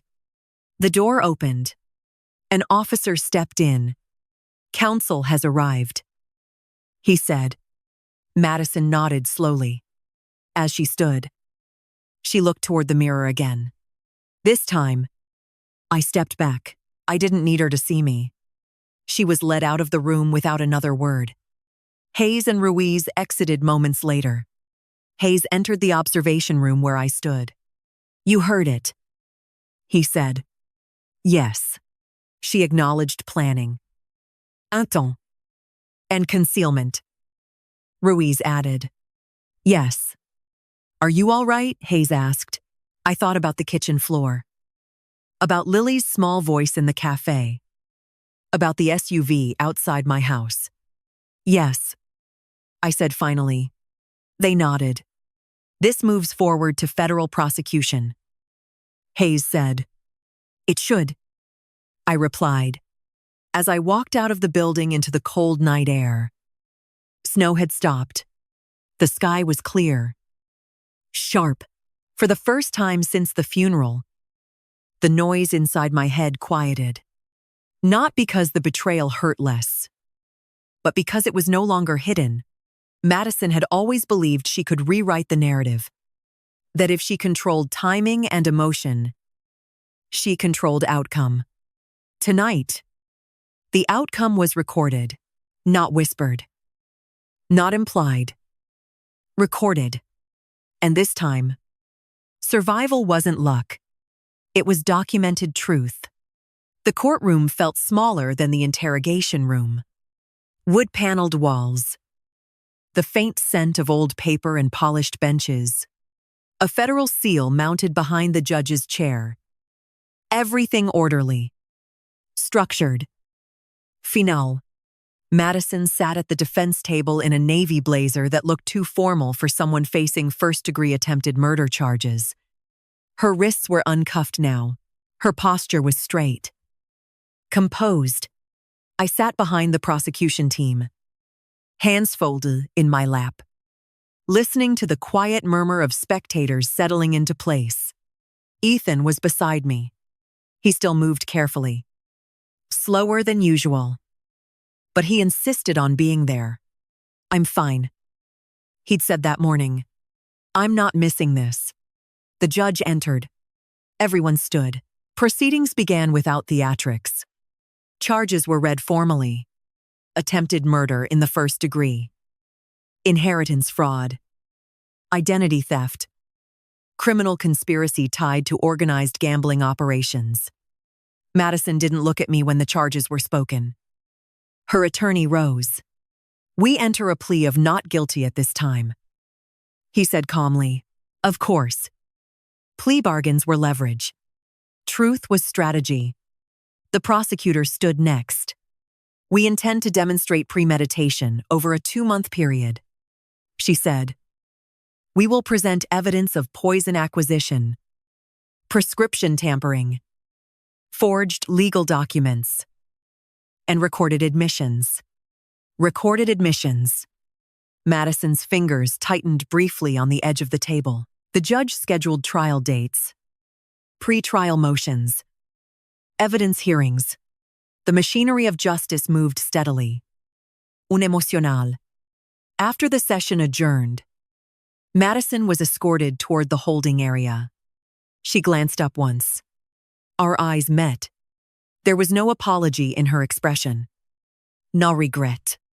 Only calculation. You didn't have to do this, she said quietly as officers paused beside her. I stepped closer, ignoring the warning look from one of the marshals. You did, I replied. She shook her head faintly. You could have walked away. From what I asked, from making this public. You made it public the moment you poisoned my kitchen. Her jaw tightened. They won't understand, she said. They already do. She was led away before she could respond. The hallway outside the courtroom buzzed with low conversation. Reporters lingered near the exit doors. Microphone visible. Cameras discreet, but ready. Miss Thompson. One called gently as I stepped into the corridor. Do you have a statement I didn't slow down? No. Do you believe justice is being served? Another asked. I stopped for half a second. I believe accountability matters, I said simply. Then I kept walking. Outside, the winter air was sharp and clean. Snow from the previous night clung to the edges of the courthouse steps. Ethan exhaled, slowly beside me. She didn't look scared, he said. She's not, I replied. Should she be? Not yet. He studied my face. You're steady, he observed. I've had practice. We drove back toward Eugene in silence. The highway stretched gray and open ahead of us. My phone buzzed. Larson. She'll likely seek a plea deal once her attorney reviews the full evidence, he said. Will you recommend it? I asked. That depends. On what? Whether she cooperates further against the betting network. I looked out at the passing trees. She won't, I said. Why are you sure? Because she still believes she's justified. Larson was silent for a moment. You're probably right, he said. After we ended the call, Ethan reached for my hand. You okay? He asked. Yes. It was true. The anger that had burned hot in the first days after the hospital had cooled into something steadier, controlled, focused. When we pulled into the driveway of my father's house, I noticed fresh tire tracks in the snow near the curb. Different from the patrol car earlier. Veter. Heavier vehicle. I slowed. You see that? Ethan asked quietly. Yes. We didn't get out immediately. Instead, I scanned the street. Quiet. No visible cars idling. No headlights. The house looked undisturbed. Still. I parked but didn't turn off the engine right away. You want me to call someone? Ethan asked. No. I stepped out and walked toward the front door. The reinforced deadbolt remained intact. No scratches. No forced entry. But the mailbox hung slightly open. I opened it carefully. Inside was a plain white envelope. No postage. No address. Just my name written in block letters. I brought it inside and locked the door behind us.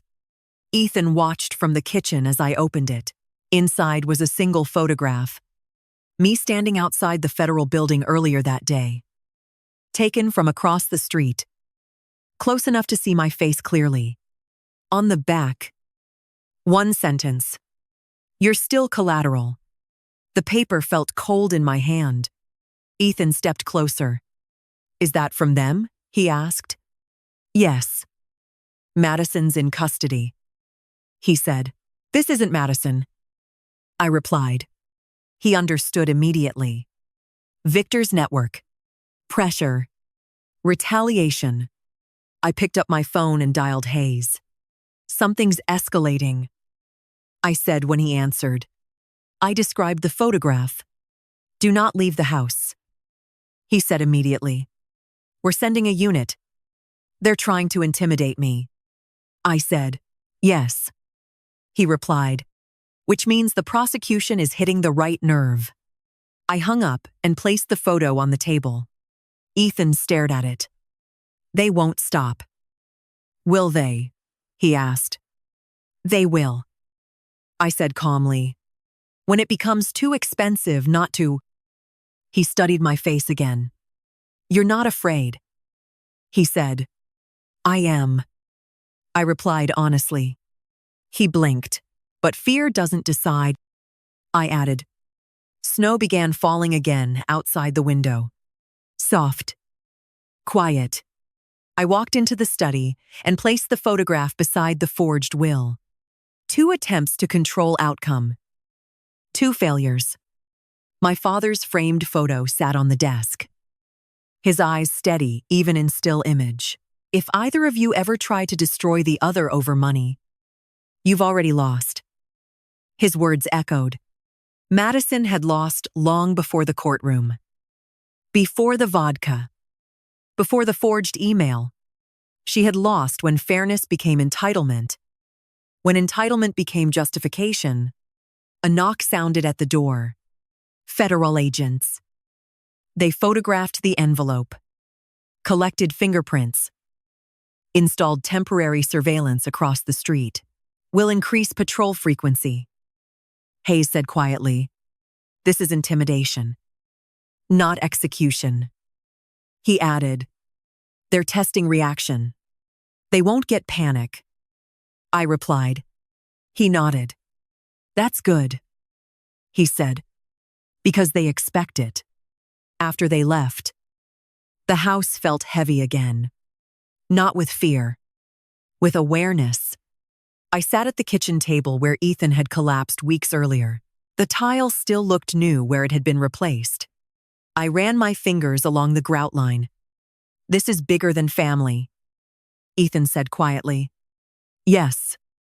But it started there. Yes. He exhaled slowly. You could have ignored it. He said. I couldn't. I replied. Because ignoring it would have meant accepting it. And acceptance would have meant teaching Lily something dangerous. That betrayal is survivable only if you stay silent. The snow outside thickened. The streetlights flickered on. I picked up the photograph again. You're still collateral. They were wrong. Collateral implies expendable. Replaceable. Negotiable. I wasn't any of those. I walked to the window and looked out at the falling snow. The quiet didn't mean peace. Not yet. The trial would come. More evidence. More pressure. More attempts to rattle me. But tonight, the house was secure. The locks were reinforced.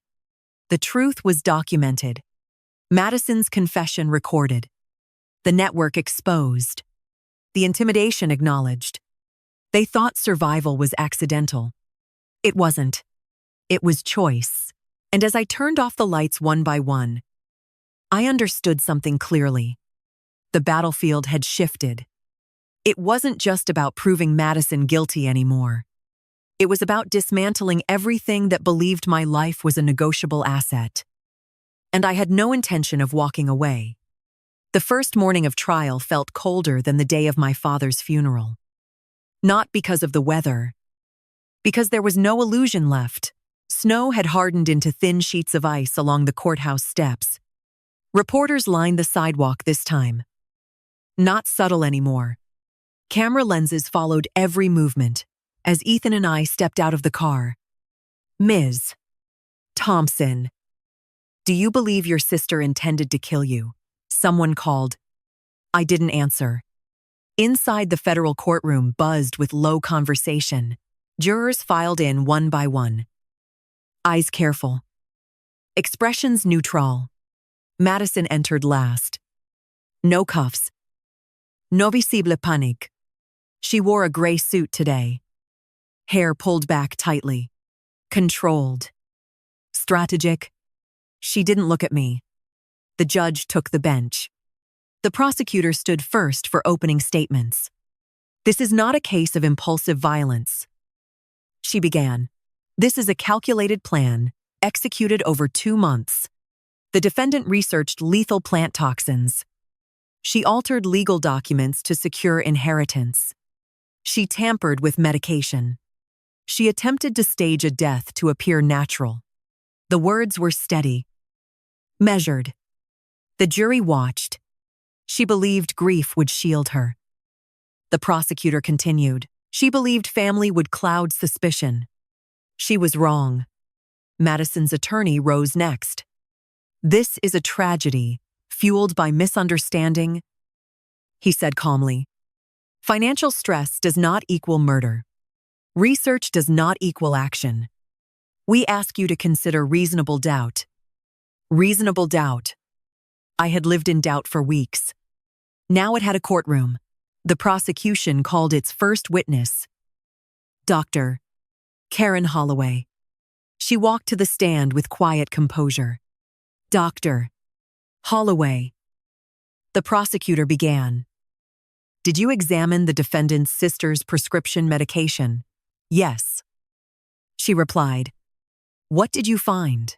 The medication had been replaced with a stronger hypotensive agent not prescribed to Ms. Thompson, and the effect, if combined with alcohol, it could result in severe hypotension, cardiac arrhythmia, or death. The courtroom was silent. Was this substitution accidental? No.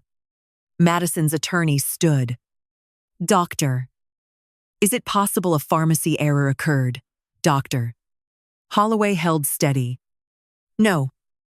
The imprint codes did not match the prescription. This was deliberate substitution. Next came the pharmacy manager.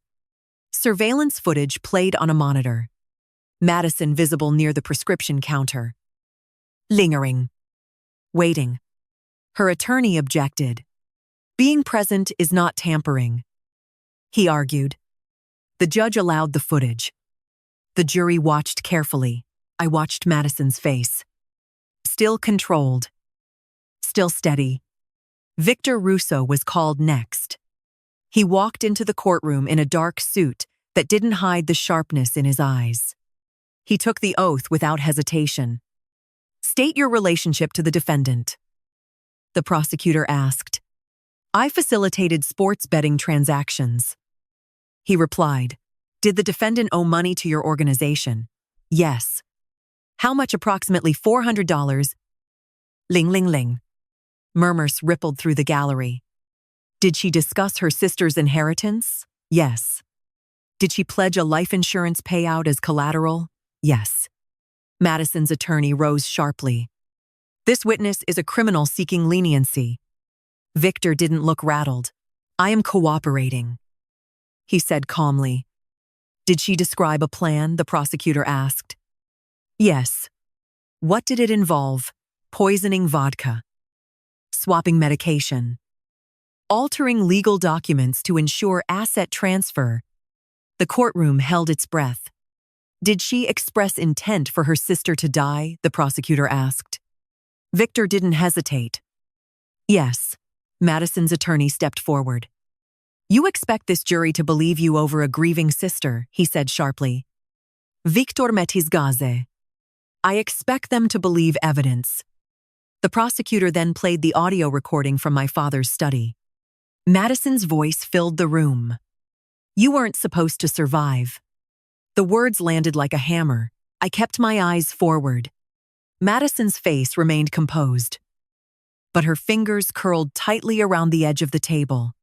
She always survives everything. This time, she wasn't supposed to. Her voice echoed again. The jury shifted in their seats. The prosecution called Lily's father next. He described Madison's erratic behavior. Late-night phone calls. Financial panic. Statements about becoming rich before Christmas. The defense tried to frame it as stress. Overwhelm. Misinterpreted frustration. But the layers were too structured. Too aligned. The prosecutor concluded the day, with the enhanced security footage from Harold Whitaker's office. 2:23 in the morning. Madison entering the building. 8 minutes inside. The forged will displayed beside the original. The jurors leaned forward. The defense objected again. Speculation. Circumstantial. The judge overruled. When court recessed for the day, I felt something shift. Not relief. Momentum. Madison was escorted out without speaking. Outside, the air felt sharper. Reporters waited again. Ms. Thompson, do you feel vindicated? No, I said quietly. Vindication implied satisfaction. This was not that. Ethan walked beside me slowly. You held steady, he said. So did you? I replied. He squeezed my hand lightly. At home, the surveillance vehicle still sat discreetly across the street, federal presence visible now. Less shadow. More deterrent. I stepped inside and closed the door behind us. The house felt quieter tonight. Less invaded. More grounded. I walked into the study and sat in my father's chair. The trial wasn't over. More witnesses would come. Forensics. Digital analysts. Financial experts. But the foundation was laid. Madison had believed grief would obscure logic. She had believed family loyalty would blur lines. Instead, the lines were sharp. Clear. Documented. My phone buzzed. A message from Hayes. Strong day. I typed back. She'll try to spin tomorrow. Likely, he replied. I set the phone down and looked at the envelope labeled open if trust is broken. Trust had broken long ago. This wasn't about winning. It wasn't about revenge. It was about stopping something before it became generational. Lily would testify soon. That weighed heavier than any courtroom exchange. And one year old carrying adult consequences. I closed my eyes briefly. The snow outside began again. Quiet and steady. War zones taught me something simple. Momentum matters day by day. Evidence by evidence. Truth layered carefully until denial collapses under its own weight. Madison still believed she was misunderstood.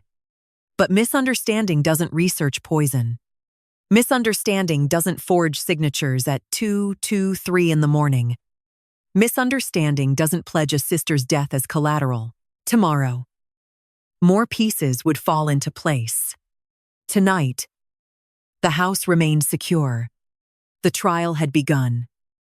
And for the first time since that glass shattered on my kitchen floor, the truth was no longer the hidden in whispers. It was spoken aloud, under oath, in record. And that changed everything. The second week of trial began with forensic evidence.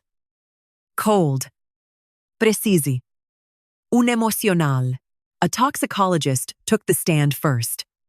A woman in her early 50s with steady hands and a voice that never wavered. We identified a conatine in the vodka bottle recovered from Ms. Thompson's residence. She said. How certain are you? The prosecutor asked. By scientific doubt. And the concentration. High enough to induce fatal arrhythmia in a healthy adult. Higher risk in individuals with underlying cardiovascular conditions. My name wasn't spoken, but the implication hung in the air. The prosecutor stepped closer. Would symptoms present quickly? Yes. Within 30 to 60 minutes. The jury shifted slightly. That aligns with the timeline of Mr. Miller's collapse. She continued. Yes. The defense attorney rose slowly. Doctor. Aotine is a plant-based compound. Correct. Yes. Is it commonly found in over-the-counter products? No. Could accidental contamination occur? Not at this concentration. The defense paused. Is it possible someone other than the defendant introduced the toxin? The toxicologist didn't blink. Possible in theory. But we found no evidence of external tampering beyond the bottle's real marks. Reseal marks, the phrase echoed sharply. Next, the prosecution called a digital forensic analyst. He projected screen captures onto a large monitor. Search history, dosage thresholds, cardiac mimicry, symptoms resembling natural heart failure. The timestamps were clear. 2 months before the funeral. Multiple sessions. The analyst zoomed in on a specific search term. How to mask poison as heart attack. A quiet ripple moved through the gallery. Whose device? The prosecutor asked, registered to Madison Thompson. The defense stood immediately. Is it possible someone else used her laptop? Yes. The analyst admitted. Is there evidence someone else did? No. The analyst clicked again. Login records from Whitaker's office server. IP address traced to Madison's apartment in Seattle. 2 separate entries. Late night. 2, 3 in the morning. Duration 8 minutes. The forged will appeared side by side with the original. The jury leaned forward. Can you confirm file alteration? The prosecutor asked. Yes. Was the metadata altered to conceal authorship? Yes. Successfully? No. The defense tried again. Is IP tracing 100% accurate? It is highly reliable within narrow geographic margins. Meaning the login originated from that apartment. Madison stared at the table. Still composed. But quieter now. The prosecution rested its forensic portion and called Ethan. My chest tightened as he stood slowly and walked to the witness stand. He moved carefully. Still not fully recovered. State your name. The prosecutor said, Ethan Miller. Do you recall the evening of your collapse? Yes. What did you consume? Vodka from a bottle, Madison gave Riley. Who opened it? I did. Why? I poured a glass before Riley could. And what happened next? About 40 minutes later, my heart started racing. I felt dizzy. Then I collapsed. Did you notice anything about Madison's behavior? Ethan glanced toward the defense table. She was watching Riley. He said, watching how? Like she was waiting. For what? For Riley to drink first. The courtroom felt tight. The defense attorney stood. Mr. Miller, you were under stress. Is it possible your perception was distorted? No. Is it possible you misinterpreted concern as something else? No.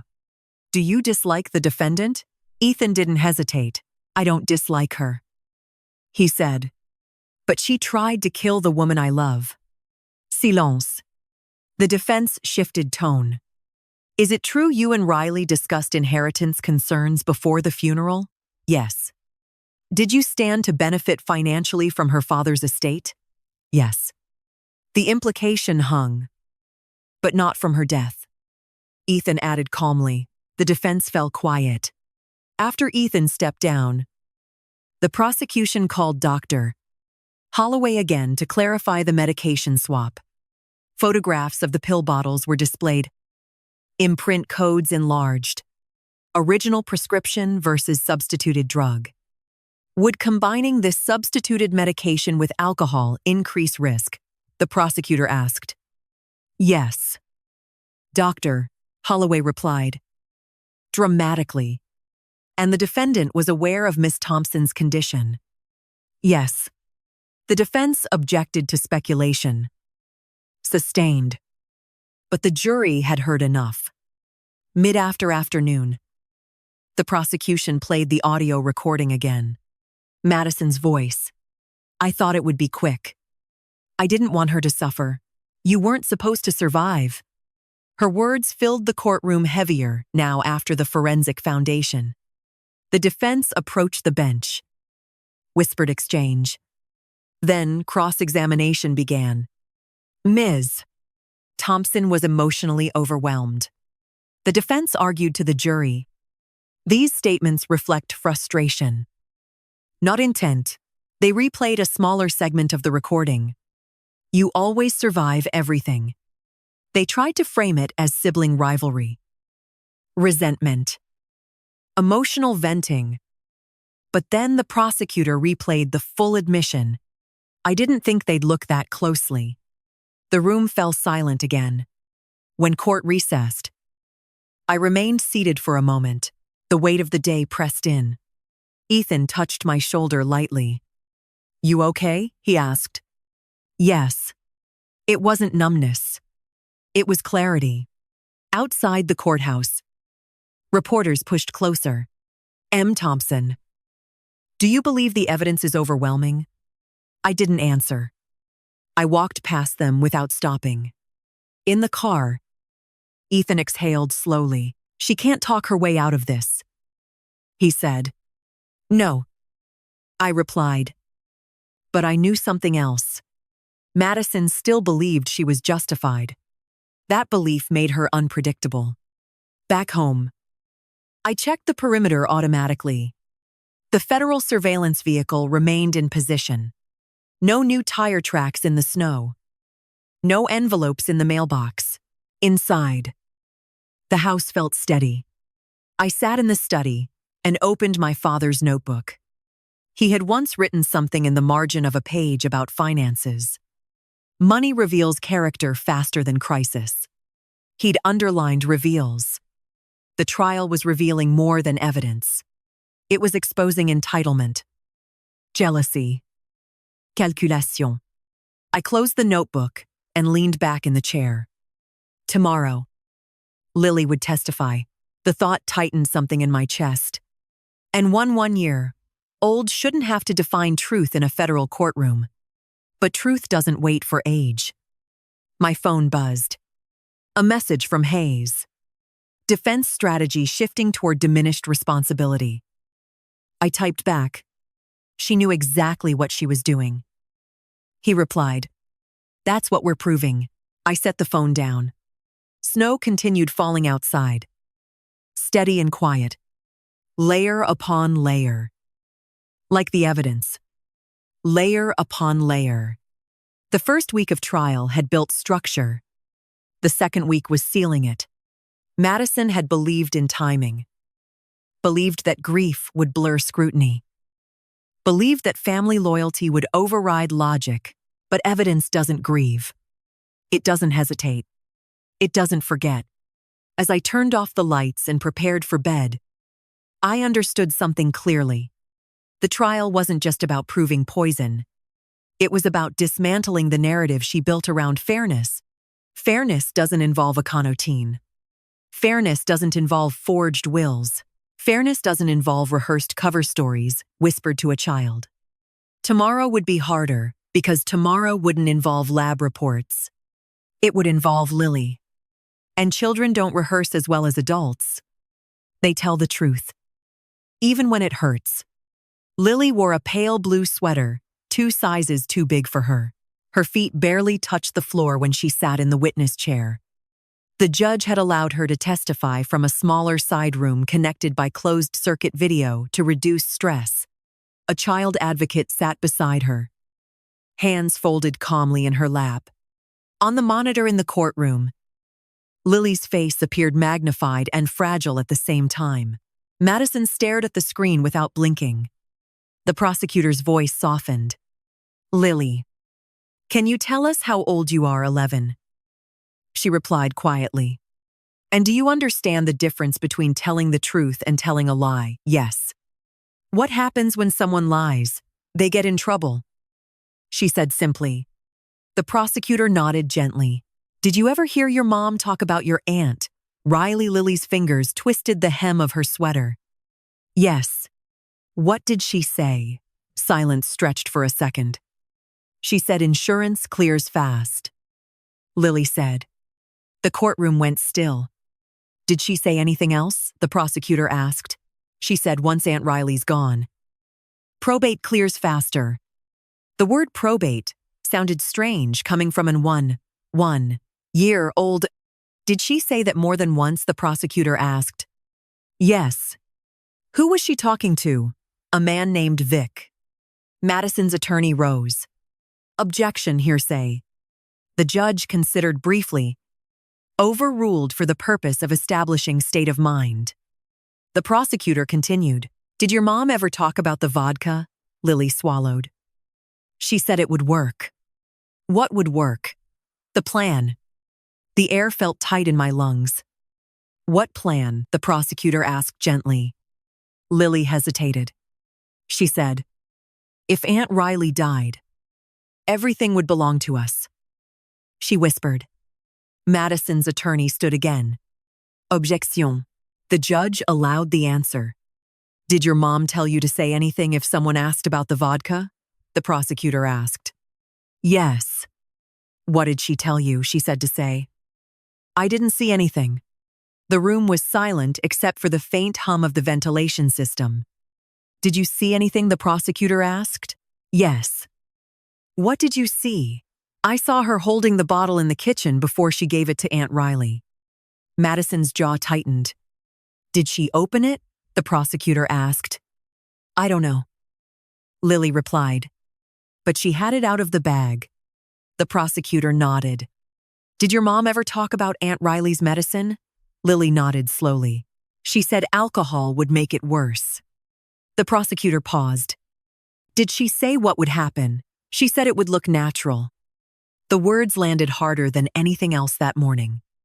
The defense attorney approached the podium slowly. Lily, he began softly. Do you love your mom? Yes. Very much. Yes. Do you want her to get in trouble? Lily's eyes filled slightly. No. Is it possible you misunderstood what she was saying? He asked gently. Lily shook her head. She practiced what to say. Lily said quietly. Practiced, he repeated. Yes.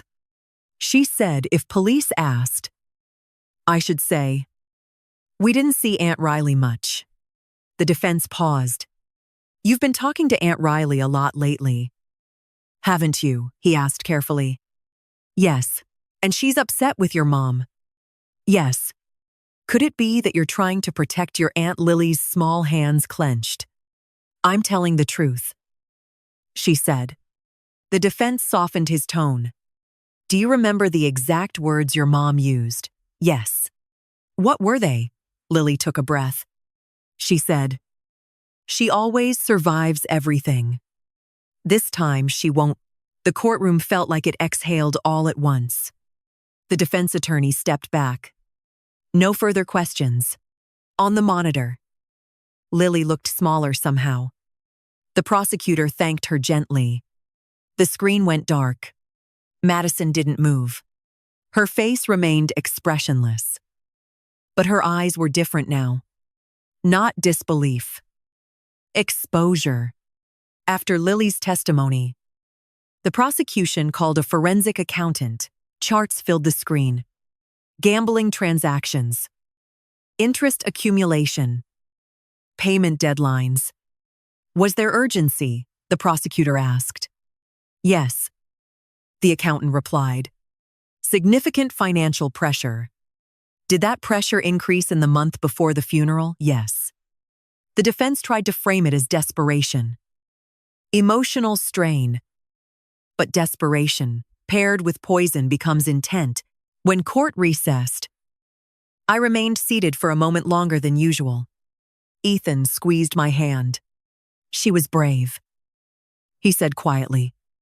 Yes. Outside. The sky had cleared. The air felt thinner. Reporters asked fewer questions today. They had their headline, Child testifies against mother in poisoning trial. I hated that sentence. Back home, I sat in the study and stared at the snow-covered yard. Lily's voice echoed in my head. She said it would look natural. She practiced what to say. She always survives everything. This time she won't. Children don't fabricate legal language. They repeat what they hear. My phone buzzed. Hayes. That was powerful. I typed back. She shouldn't have had to do it. He replied. But she did.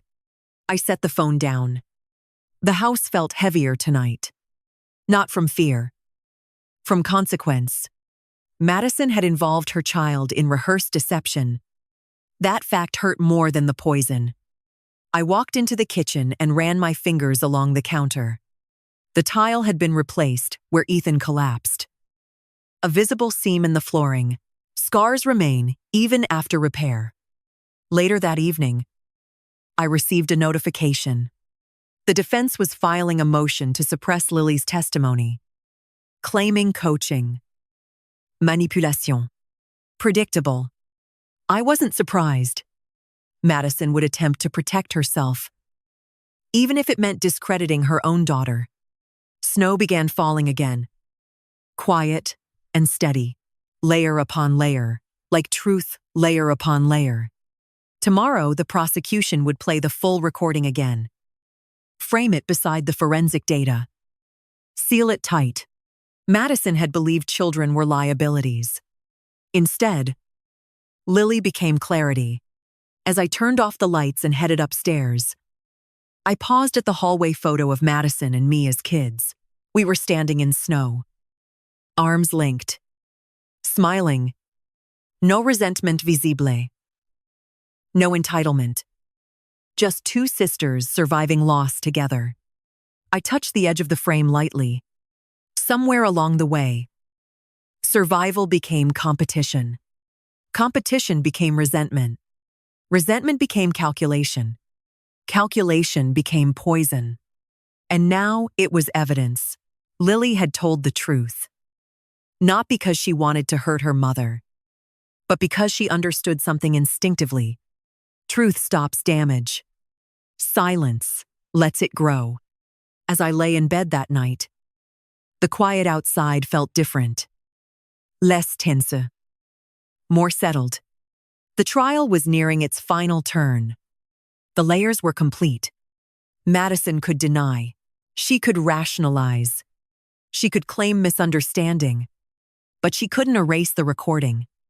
She couldn't erase the digital trail. And she couldn't erase her daughter's voice, repeating what she had said in the dark. The jury had heard it. Under oath. Without drama. Without embellishment. Just fact. And sometimes fact is louder than fury. The defense began its case with a psychologist. He adjusted his glasses, smoothed the front of his suit jacket, and spoke in careful, measured tones. Madison Thompson was under extraordinary financial and emotional distress. He said, "Chronic stress can impair judgment." The defense attorney nodded encouragingly. "Can financial desperation cause someone to research extreme scenarios without intent to act?" he asked. "Yes," the psychologist replied. "Research does not equal execution." The jury listened. "Is it possible she was fantasizing rather than planning?" the attorney continued. "Yes. Individuals under pressure may explore catastrophic thinking patterns." Catastrophic thinking. The phrase sounded clinical. Detached. The prosecutor rose slowly. "Doctor, are you aware that aconitine was physically present in a vodka bottle at the defendant's sister's home?" "Yes." "Are you aware that the defendant's fingerprints were found on the substituted medication bottle?" "Yes." "Are you aware of the recorded statement in which the defendant said, 'You weren't supposed to survive'?" The psychologist hesitated slightly. "Yes." "Is catastrophic thinking typically followed by poison acquisition and legal forgery?" Silence. "Not typically," he admitted. The prosecution stepped back. The defense shifted strategies. They called a character witness, an old friend of Madison's from Seattle. "She's impulsive," the friend said, "but she's not violent." The prosecutor approached. "Were you aware of her gambling debt?" "No." "Were you aware she pledged her sister's life insurance as collateral?" The friend's expression faltered. "No." No further questions. Next, Madison's attorney did something I hadn't expected. He called Madison herself. A ripple moved through the courtroom. She walked to the stand without hesitation, swore the oath, sat straight. Calm. Controlled. Madison. Her attorney began gently. Did you intend to kill your sister? No. Her voice was clear. Did you put poison in that bottle? No. Did you switch her medication? No. Did you forge the will I sent an email? She replied. But I believed I had authority. The prosecutor stood for cross-examination. Authority to remove yourself as equal beneficiary, she asked. My father trusted me too. Madison said evenly. Did he? The prosecutor asked. Yes. Then why did you send the email at 2:23 in the morning? Silence. I couldn't sleep. Madison replied. And you couldn't wait for business hours. I was anxious enough to impersonate your sister. Madison's jaw tightened. I thought it was temporary. Temporary removal of her inheritance. Yes. Why? Because she had everything. Madison snapped before catching herself.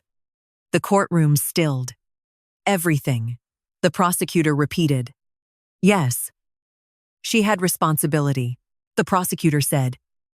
She had control. Madison shot back. The prosecutor approached the stand. Did you research aotine? I research many things. Madison replied. Did you search how to mask poison as heart attack? Madison hesitated. I don't recall. The prosecutor displayed the search history, time-stamped her user profile visible. Is that your device? She asked. Yes. Is that your account? Yes. And this search was made by you. Madison's composure flickered. I don't remember the context. The prosecutor didn't blink. Did you tell Victor Russo you had a 3-layer plan? No. The prosecutor played Victor's testimony excerpt. She proposed poison. Medication swap. Altered will. Madison's eyes narrowed. He's lying.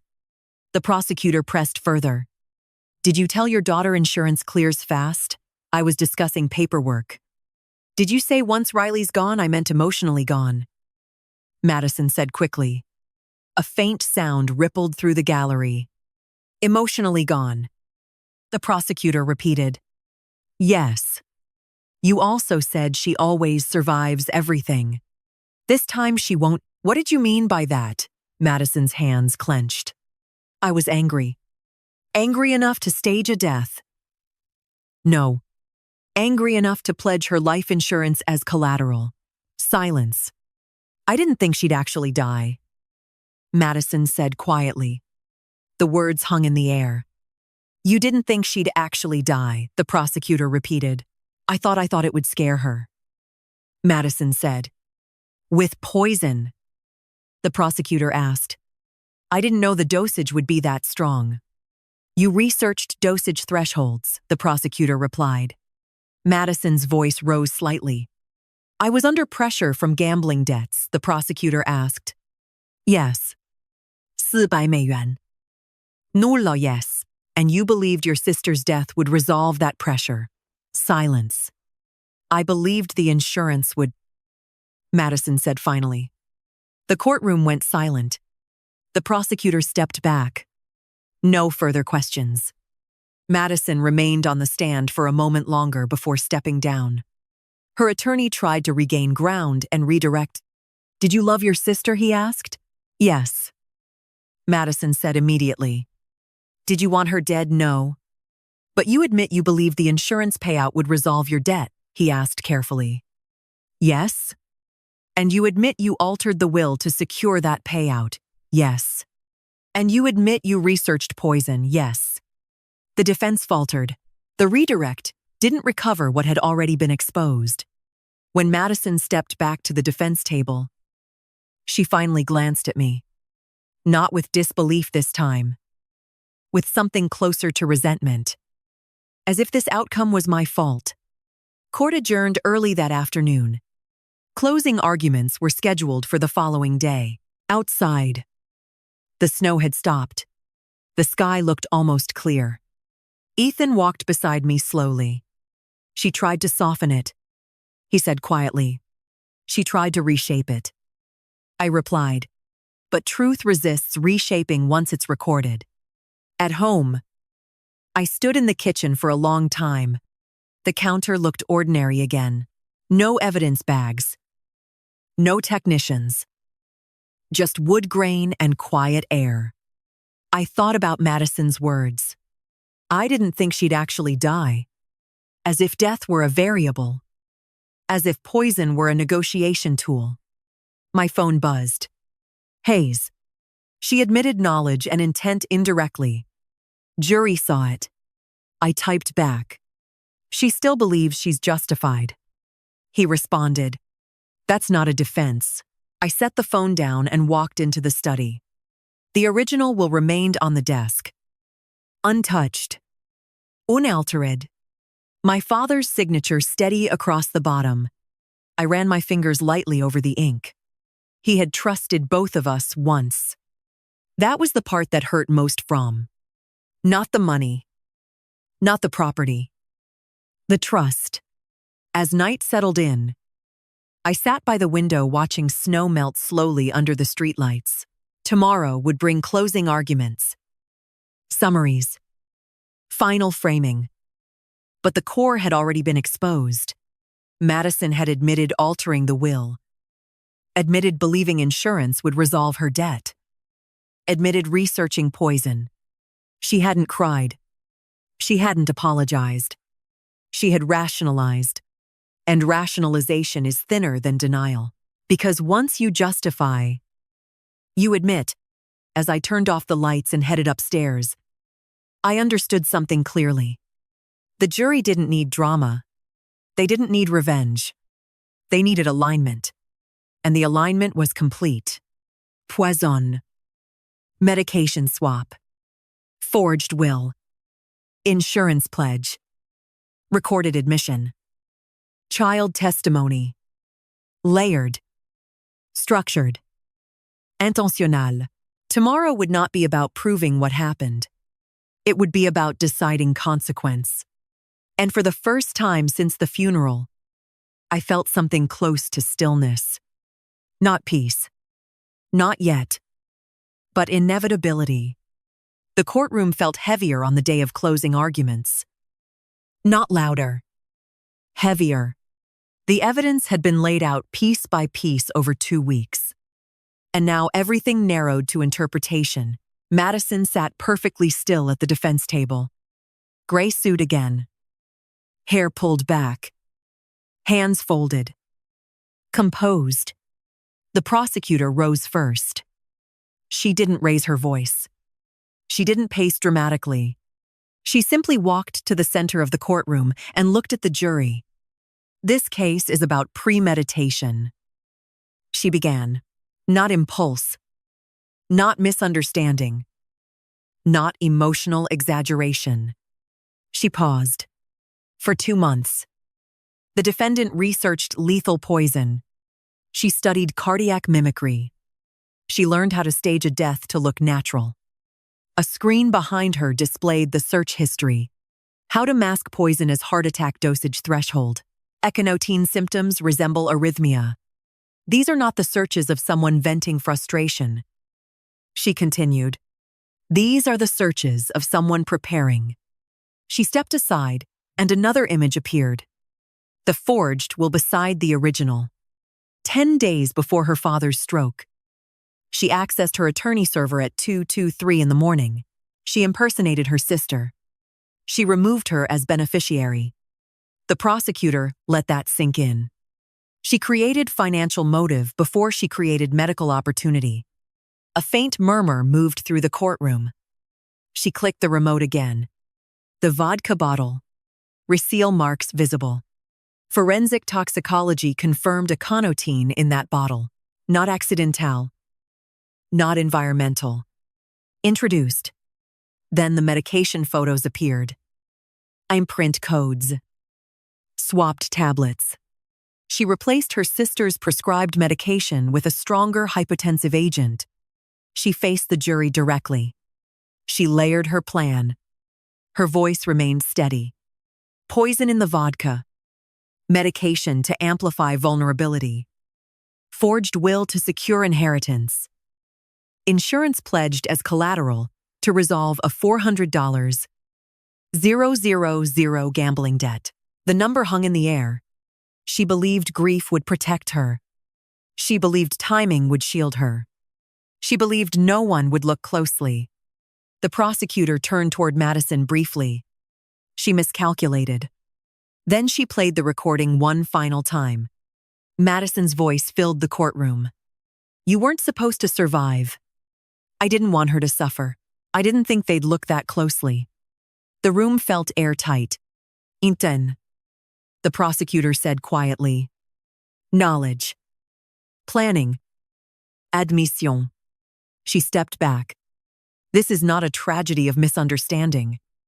This is attempted murder with calculated concealment. She returned to her seat. The defense attorney stood slowly. He adjusted his tie. He looked at the jury with a softer expression. This case is about desperation. He began. About financial ruin. About sibling rivalry amplified by grief. He gestured toward Madison. She made mistakes. She altered documents. She researched extreme topics online. But research is not action. He walked toward the jury box. She did not physically administer poison. There is no direct eyewitness testimony of her opening that bottle. He paused. She admitted financial stress. She admitted poor judgment. But she denied intent to kill. He softened his tone further. She said she didn't think her sister would actually die. A few jurors shifted slightly. That is not premeditated murder. He said, that is catastrophic thinking under pressure. He looked back at Madison. She loved her sister. She panicked. She made reckless decisions. But reckless is not the same as murderous. He returned to his table. The judge gave instructions to the jury. Burden of proof. Reasonable doubt. Elements of attempted murder. The jury filed out to deliberate. The courtroom emptied slowly. Madison remained seated, staring straight ahead. Her attorney leaned in and whispered something. She nodded once. I stood and walked toward the exit. As I passed her table, she finally spoke. You look confident, she said quietly. I look finished, I replied. She tilted her head slightly. You could still tell them you forgive me, she said. I stopped. This isn't about forgiveness. I said. It could be. She insisted. You tried to kill me, I said calmly. She inhaled slowly. I was drowning. She whispered. You chose poison. She looked away. They'll never understand what it feels like to always be second. She muttered. I didn't answer because understanding resentment doesn't justify murder. Outside, the winter air felt sharp and clear. Ethan walked beside me. Whatever happens, he said quietly. You did everything right. I didn't want this, I replied. I know. We drove home in silence. Snow had begun falling again. Thin and steady. At the house, I walked straight into the study. The envelope labeled open. If trust is broken, sat on the desk. I opened it again. If either of you ever try to destroy the other over money, you've already lost. Lost. The word felt different now. Madison believed this trial determined winning and losing, but she had lost long before the courtroom. She had lost when she rehearsed lies to her daughter. She had lost when she researched poison in the dark. She had lost when she measured my life against her debt and decided it was negotiable. My phone buzzed. Hayes. Jury requested playback of recording. I typed back. That's decisive. Likely, he replied. The evening stretched long. Ethan rested on the couch while I stood by the window watching snow accumulate on the porch. My mind didn't race. It moved slowly, steadily, layer by layer. Evidence. Admission. Un temps. No single piece stood alone. Together. They formed structure. Around 9:30. My phone rang again. Hayes, they've reached a verdict, he said. My pulse didn't spike. When I asked, tomorrow morning. I ended the call and stood still for a moment. Ethan looked up. It's done, he asked. Tomorrow. He nodded. I walked into the kitchen and ran my hand along the counter where the vodka had once stood. The tile seemed still visible. Oscar? Scars don't disappear. They integrate. That night, I slept for the first time without waking to phantom sounds. No imagined footsteps. No imagined engines idling outside. Just snow tapping softly against the window. Morning arrived, gray and quiet. The courthouse steps were cleared but slick. Reporters were already positioned. This time, fewer questions. More anticipation. Inside, the courtroom filled quickly. The jury entered. Faces unreadable. The four persons stood when asked, has the jury reached a verdict? Yes. The word hung heavy. My hands rested calmly in my lap. Madison sat rigidly. The judge nodded. Please read the verdict. The four-person unfolded the paper slowly. In the matter of the United States versus Madison Thompson, on the charge of attempted murder in the first degree, the pause stretched. I didn't look at Madison. I looked straight ahead and waited. In the matter of the United States versus Madison Thompson, on the charge of attempted murder in the first degree, we find the defendant guilty. The word didn't echo. It landed heavy final. Madison didn't flinch immediately. Her face remained still, almost detached as if the verdict applied to someone else. The four-person continued. On the charge of inheritance fraud, guilty. A faint breath escaped someone in the gallery. On the charge of identity theft, guilty. The air felt tight. On the charge of criminal conspiracy, guilty. Each word stacked on the last layer upon layer like the evidence had. The judge asked, is this the unanimous verdict of the jury? Yes. The four-person replied. Madison's composure cracked then. Not dramatically, not theatrically, but in the smallest visible way, her shoulders dipped half an inch. Her fingers tightened around the edge of the defense table. No tears. No outburst. Just a quiet collapse of control. I remained seated still. Ethan's hand found mine and squeezed once. The judge thanked the jury for their service and scheduled sentencing for the following month. Court adjourned. Madison stood slowly as marshals approached. She looked at me for the first time since the verdict was spoken. You think this makes you safe? She asked quietly. Oh, metargaze. I think this makes the truth permanent. I replied. She shook her head faintly. You always survive everything. She whispered again. And you always choose the wrong battlefield. I said. She was led away without further resistance. Outside the courthouse, reporters surged forward. Ms. Thompson, do you feel justice has been served? Justice. Such a clean word for something so messy. I feel accountability has been delivered. I said calmly. And your sister, she made her choices. I didn't say more because nothing else mattered. The sky above Portland was clear that afternoon. The snow had stopped. The air felt thin and cold. Ethan exhaled slowly beside me. It's over, he said. No, I replied quietly. It's concluded. There's a difference. Back home, the house felt different. Not lighter. Not brighter. Different. The study didn't feel like a war room anymore. The kitchen didn't feel like a crime scene. They felt like rooms again. I stood in the doorway of my father's bedroom for a moment. The bed still neatly made. his sweater folded over the chair. Loss had been the beginning of this chain. Not the motive. The catalyst. My phone buzzed. Hayes' sentencing likely between 25 and 30 years, given federal guidelines. I typed back, understood.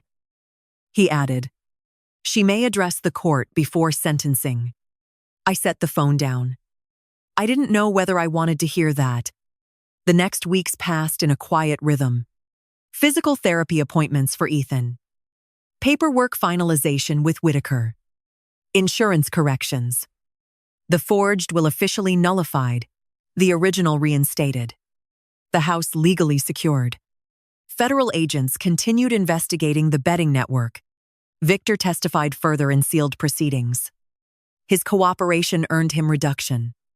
Madison refused any plea agreement. She insisted on appealing. She insisted she had been misunderstood. Lily visited once with her father. We baked cookies in the kitchen. She didn't ask about court. She didn't ask about prison. She asked if snow always falls this quietly here. Yes, I told her. She watched flakes gather on the porch railing. I don't want to be angry like Mom, she said softly. You don't have to be. I replied. The day of sentencing arrived under a gray sky. I chose not to attend in person. Ethan asked me twice if I was sure. I'm sure, I said. I didn't need to see her hear the number. I already knew the outcome. Hayes called mid-morning. 28 years. He said. I closed my eyes briefly. Federal custody. Any statement, I asked? Yes. I waited. She said she never meant for Ethan to get hurt. Hayes continued. And that she only wanted what was fair. Fair the word again. Did she apologize, I asked. No. I nodded slowly. Though he couldn't see it. Thank you, I said. When I ended the call, the house felt still. Not triumphant. Not relieved. Still. Ethan stood in the doorway. It's done, he said softly. Yes. I walked into the study and sat in my father's chair. The envelope labeled open, if trust is broken, lay open on the desk. If either of you ever try to destroy the other over money, you've already lost. Madison had lost. But not to me. To herself. To entitlement. To resentment, left unattended too long. Snow began falling again outside. First of the season's heavier storm. The yard turned white within minutes. I stood and walked to the window. The world looked untouched. Clean. But I knew better. Snow covers. It doesn't erase. The war hadn't ended the day of the verdict. It ended the day I refused to stay silent. I thought back to the kitchen floor. To the shattered glass. To Ethan's pulse, racing under my fingers. To Madison, standing in the doorway asking if I had drunk any. She had built 3 layers of protection. Poison. Medication. Forgery. She had calculated my vulnerability. She had misjudged my resilience.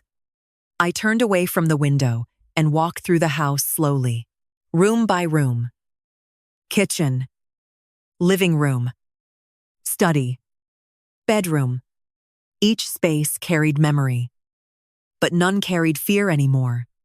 My phone buzzed once more. A news alert. Sister sentenced an elaborate funeral poisoning plot. I deleted it without opening. This wasn't a headline. It was a lesson. Blood does not guarantee loyalty. Money does not guarantee security. And jealousy, left to ferment, becomes something far more dangerous than debt. That night, I sat at the kitchen table with Ethan. We didn't talk much. We didn't need to. The silence felt earned. I don't feel victorious, he said after a while. Good, I replied. He looked at me. Why? Because this was never about winning. He nodded slowly. Outside, the snow continued falling thick, steady, quiet. For the first time since the funeral, I slept without dreaming of sirens, without hearing the crack of glass, without replaying her voice. The next morning, the yard was completely white. No footprints, no tire tracks, just open space. I stepped onto the porch and let the cold air fill my lungs. The war in my family had not been fought with weapons. It had been fought with paperwork, poison, and perception. But the principle was the same. You confront what threatens your ground. You hold your position. You document truth. And you refuse to surrender to intimidation. Madison had believed survival was luck. She had believed she could engineer fate. She had believed fairness meant equal outcome. She was wrong. Survival is choice. Peace is choice. And ending a cycle is choice. I closed the door behind me and walked back into the house. The battlefield was no longer outside. It wasn't in a courtroom. It wasn't in a hospital hallway. It was inside the decision to move forward without bitterness, and that was the only victory that mattered.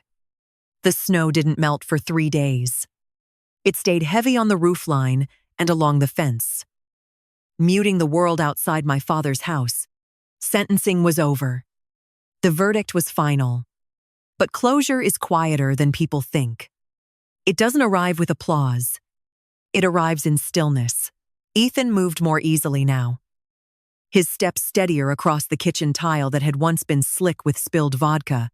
Physical therapy had done its work. The tremor in his hands was gone. The arrhythmia had stabilized. "You keep checking the locks," he said one morning, watching me secure the back door again. "I know," I replied. "You don't have to anymore." I nodded. But habit lingers longer than threat.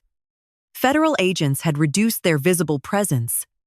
The unmarked SUV across the street disappeared 2 days after sentencing. Hayes called once to confirm the betting network had been dismantled in multiple states. Victor provided names we didn't expect. He said, "It's expanding." "Good," I replied. The intimidation had stopped. No more envelopes in the mailbox. No more blurred photos left at my door. Pressure disperses when accountability locks in. I sat in the study later that afternoon with my father's notebook open in front of me. He had always written in clean, narrow print. Short sentences. No wasted words. One page caught my attention again. Resentment compounds faster than interest. He had drawn a small line beneath it. I thought about Madison's face the day of sentencing. Not remorseful. Not devastated. Just stunned that her calculation had failed. Lily called that evening. "Mom won't be home for a long time," she said quietly. "No," I replied. "Dad says I can visit more if you want." "I'd like that." She hesitated. "Do you think she hates you?" she asked. I leaned back in the chair. "I think she hated what she thought I represented," I said carefully. "What's that?" Lily asked. "Control," I replied. "Responsibility. She always said you were the favorite." Lily said. I closed my eyes briefly. "Being trusted isn't the same as being favored," I said. Lily was quiet for a moment. "I don't want to be angry," she said again. "You don't have to be," I replied. That night, after the call ended, I walked into the kitchen and ran my hand along the counter again. The tile seam had faded into the pattern. Still visible if you knew where to look. Scars don't disappear. They integrate. Ethan came up behind me and wrapped his arms around my waist. "You're somewhere else," he said softly. "Just thinking," I replied. "About her, yes." "Regret?" he asked. I considered the word carefully. "No." I said, anger. Less than before. He rested his chin lightly against my. Then what understanding? He was quiet. She didn't start with poison. I said slowly. She started with comparison. And that turned into entitlement. He said, yes. And entitlement turned into justification. Yes. He exhaled softly. Money amplifies what's already there. He said. I nodded. Outside. The snow shifted slightly in the wind. The world didn't feel fragile anymore. It felt recalibrated. A week later, I visited the cemetery alone. My father's headstone was dusted with frost. I brushed it away gently with my glove. Ihanlilit, I said quietly, though no one was there to hear. Handled it. That phrase used to mean control. Now it meant clarity. Madison had believed I always survived everything. She had been right, but survival isn't luck. It's attention. It's pattern recognition. It's refusing to ignore the moment something feels wrong. I stood there longer than I intended. Not grieving the verdict. Grieving the sister I once had. There is a difference between accountability and satisfaction. I felt the first, not the second. When I returned home, the house felt warm. Ethan was in the living room assembling a bookshelf he'd ordered. You're rebuilding, I said lightly. He smiled faintly. Feels appropriate. We worked in silence for a while. The sound of screws tightening into wood felt grounding. Constructive. Later that evening, Hayes called again. She filed an appeal. He said, I expected that. It won't change the conviction. He added, I know. There was a pause. You've been steady through all of this. He said, steady isn't the same as untouched. I replied. He understood. After the call, I walked to the window. The snow had begun to thin along the edges of the yard. Patches of dark earth breaking through. Truth does that. It melts what was covering something else. A week later, Lily visited again. We baked cookies and burned the first batch because she insisted on turning the oven too high. She laughed. Really laughed. The sound filled the kitchen in a way nothing else had. Mom always said you don't need anyone. She said at one point. I paused. That's not true. I replied. Then why did she think you'd be fine without her? I considered that carefully. Because she believed independence meant isolation. I said. Does it? Lily asked. No. She nodded slowly. As she left that evening with her father, she hugged me tightly. I'm glad you didn't die, she whispered. I held her a second longer than usual. Suawi. After they drove away, I stood in the driveway watching the tail lights fade. The air felt lighter now. Not because the damage had disappeared, because it had been named. Accountability does that. It gives shape to harm. And once harm has shape, it can be contained.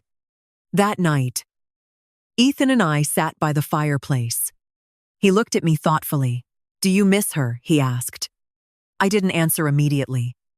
I miss who she was, I said finally. Not who she became. No. He nodded. Jealousy is quiet, he said. Until it isn't. Yes. Madison's resentment had fermented in silence. It hadn't exploded. It had calculated, layered, structured. That was the most dangerous part. She hadn't acted in rage. She had acted in strategy. The difference matters. As the weeks passed, life settled into routine. Work resumed. Physical therapy appointments ended. The betting network case moved forward in federal court. Separate from Madison's on. Victor would likely serve less time. Deals are currency in that world. I didn't dwell on it. My part was done. One evening, as I locked the back door, I realized something small but significant. I wasn't checking it twice anymore. I wasn't scanning the street before turning off the lights. I wasn't replaying the night Ethan collapsed. The body learned safety slowly. Mine had begun. I walked into the study and sat in my father's chair one last time before closing the notebook and placing it back in the safe. Resentment compounds faster than interest. He had known, maybe not the specifics, but the principle. Jealousy unattended grows roots. Roots break foundations. The snow outside finally began to melt completely. The yard returned to brown earth. Ordinary. Unremarkable. Peace doesn't look dramatic. It looks like unlocked shoulders. It looks like uninterrupted sleep. It looks like a house that feels like a home again. Madison would spend decades confined by walls she built herself. I would not. And that difference wasn't revenge. It was choice. The war in my family had ended not with shouting, not with collapse, but with documentation, with truth spoken under oath, with evidence layered until denial had nowhere left to stand. Survival is not winning. It is continuing and continuing without bitterness. That is the real work. That is the real ending. And for the first time since the funeral, I felt ready to step forward without looking back. The first time I slept through the night without waking to phantom sirens. I almost didn't trust it. Morning light filtered through the curtains softly, pale and quiet, without the sharp jolt of adrenaline that had defined the weeks after Ethan collapsed. No racing heartbeat. No immediate mental inventory of locks and windows. Just silence. Ethan was already awake, standing in the kitchen, pouring coffee. "You look different," he said when I walked in. "How like you're not waiting for something." I leaned against the counter. "I'm not," I said. The house felt settled now. Not tense. Not braced. The reinforced locks were still there. But they felt like precautions. Not barricades. Outside, the last of the snow had melted into dark patches of wet earth. Early spring light lingered longer in the evenings. The world kept moving forward, whether we were ready or not. Madison had been transferred to a federal correctional facility 2 states away. Appeals filed. Motions pending. But the verdict stood. 28 years. 28 winters she wouldn't see freely. I didn't feel satisfaction when I thought about that number. I felt distance. The case had moved from crisis to record, from fear to file, from threat to archive. That shift changes the air in a house. A week later, Lily visited again. She carried a sketchbook with her this time. "I drew something," she said, sitting at the kitchen table. She flipped it open. 2 houses in snow. One with smoke rising from the chimney. On a dark. "Which one is which?" I asked gently. "This one's yours," she said, pointing to the lit one. "And the other?" She shrugged slightly. "Mom says prison is temporary," she said. "Prison is long," I replied carefully. "She says you overreacted." The words didn't sting anymore. "She can say that," I said. "But that doesn't change what happened." Lily nodded slowly. "I don't want to be like that," she said. "You're not," I replied. "Sometimes I feel mad at you," she admitted quietly. "For what? For telling?" I didn't interrupt. "But I also feel mad at her," she continued. "For making it happen. That's normal," I said. She traced a line across the paper with her finger. "Do you hate her?" she asked. The question lingered. "No," I said finally. "Hate keeps you connected in a way I don't want to be." She looked up at me. "What keeps you connected, history?" I said. "Not emotion." She considered that for a moment, then nodded. We baked again that afternoon. No burnt cookies this time. The kitchen smelled warm and sweet instead of sterile and tense. Memory can be reclaimed. It just takes repetition. After Lily left, Ethan and I sat on the porch steps watching the sunset. "You've changed," he said quietly. "Everyone changes." I replied, "Not like this." I knew what he meant. The sharp vigilance that had defined my movement since the funeral had softened. Not disappeared. Softened. "You can't live in battle stance forever," he added. "No." I agreed. I thought about the way Madison had described me in court. "She always survives everything." She had meant it as resentment. But survival is not aggression. It's attention. It's restraint. It's refusing to let someone else's instability dictate your posture. The following week, I received a letter. Return address. Federal Correctional Institution. I stared at it for a long moment before opening it. Madison's handwriting was unchanged.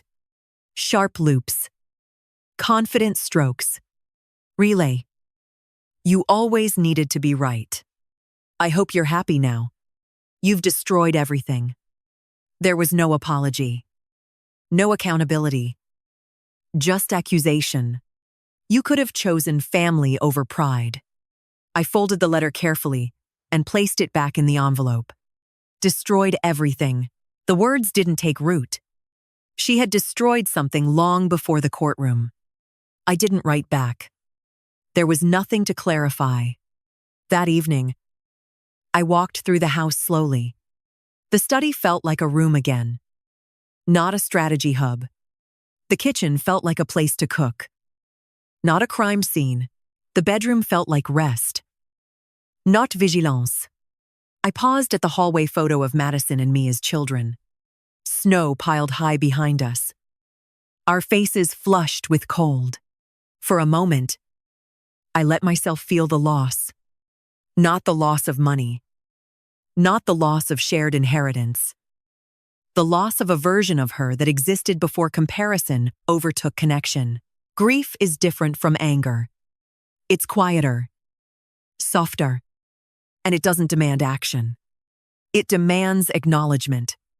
I touched the frame lightly and kept walking.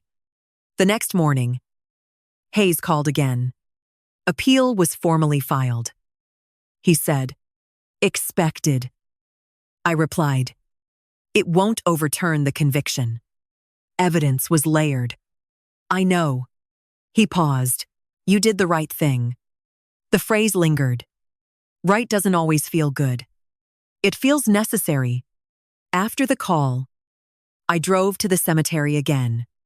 The frost was gone this time. Green shoots were beginning to push through the soil around my father's headstone. Seasons don't pause for family drama. They cycle. I ended it. I said quietly, not triumphantly, just factually. The wind moved lightly through the trees. No answer came. None was needed. When I returned home, Ethan was assembling a new dining table. "You're nesting," I teased. He smiled faintly. "Reclaiming." He corrected. "Yes. Reclaiming." Later that afternoon, I sat at the kitchen table and opened a blank notebook. Not my father's. Mine. I wrote one sentence. "Blood does not guarantee loyalty." I paused. Then wrote another. "Jealousy ignored becomes entitlement." And another. "Survival is not victory. It is opportunity." The words didn't feel like a lesson. They felt like clarity. Lily would grow up knowing what happened. She would have to decide how to carry it, but she would also know that silence is not protection. Silence is erosion. The sun set earlier that evening than I expected. Spring light shifting again. The house glowed softly from within. I stepped outside and locked the door once. Not twice. Once it held. The street was quiet. No idling engines. No shadowed figures. No waiting. Just ordinary night. Ordinary air. Ordinary peace. The war in my family had not ended with shouting. It had ended with documentation. With recorded words. With a jury's verdict. But the real ending had come later. When I stopped replaying it. When I stopped scanning for threat. When I allowed the house to feel like a home again. Madison believed fairness meant equal outcome. She never understood that fairness is rooted in accountability, not entitlement. And accountability is rarely comfortable. But it is clean. That night, as I turned off the last light and climbed the stairs, I realized something simple. I no longer carried her voice in my head. The echo had faded. The snow had melted. The battlefield had closed. And what remained was not revenge. Not triumph. Just space. Space to move forward. Space to breathe. Space to choose something different. That is what survival becomes when it is no longer under attack. It becomes freedom. And freedom, once reclaimed, it does not need to shout. It just exists. I didn't attend the sentencing hearing in person. I woke before sunrise that morning and stood in the kitchen barefoot, watching the sky turn from deep blue to gray over the trees behind the house. The air felt different than it had on the day of the verdict. Quieter. Less charged. The coffee maker clicked off. Steam curled upward in thin ribbons. Ethan came in a few minutes later, pulling on a sweater. "You're sure?" he asked gently. "Yes," I said. He didn't push. There are moments when showing up feels like strength. And there are moments when not showing up feels like closure. This was the second kind. I sat at the same kitchen table where Ethan had collapsed months ago and opened my laptop. Hayes had told me the hearing would begin at 9:00 the morning. He would call after. In the meantime, I had something else to finish. I pulled out a sheet of paper and began writing. Not to the judge. Not to the jury.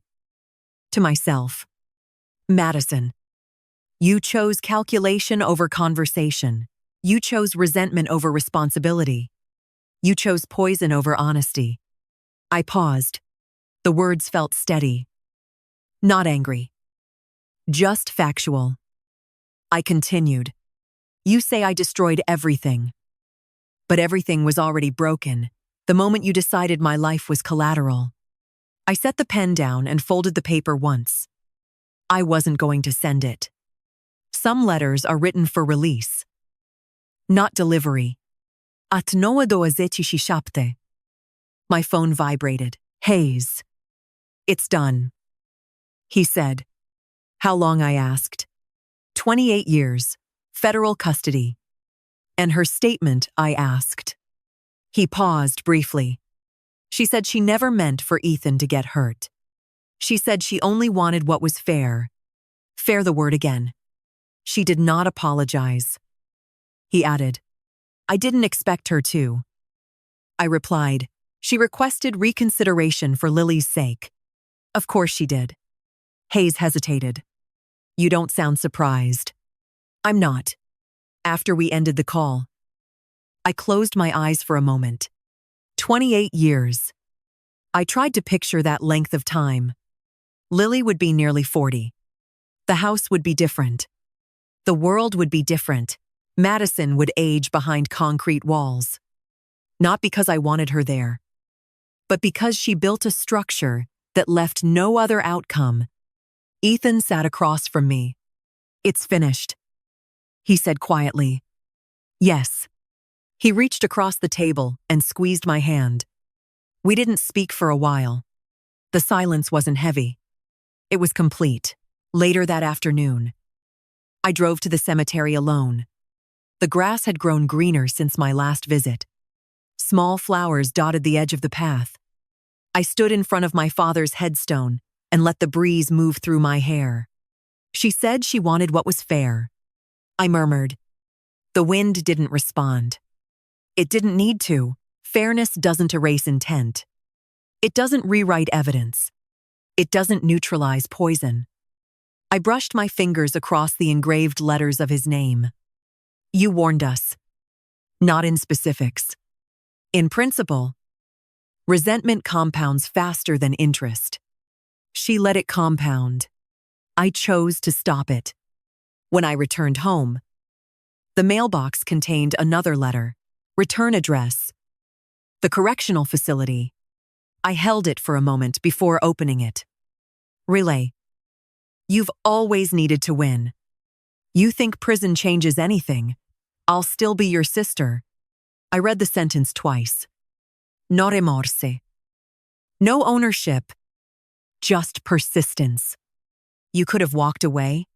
You chose to ruin us. I folded the letter carefully and placed it beside the first one in a drawer. There was nothing to respond to. That evening, Lily called again. Dad told me the judge said a number. She said quietly, "Yes." I replied, "Is it forever?" "No."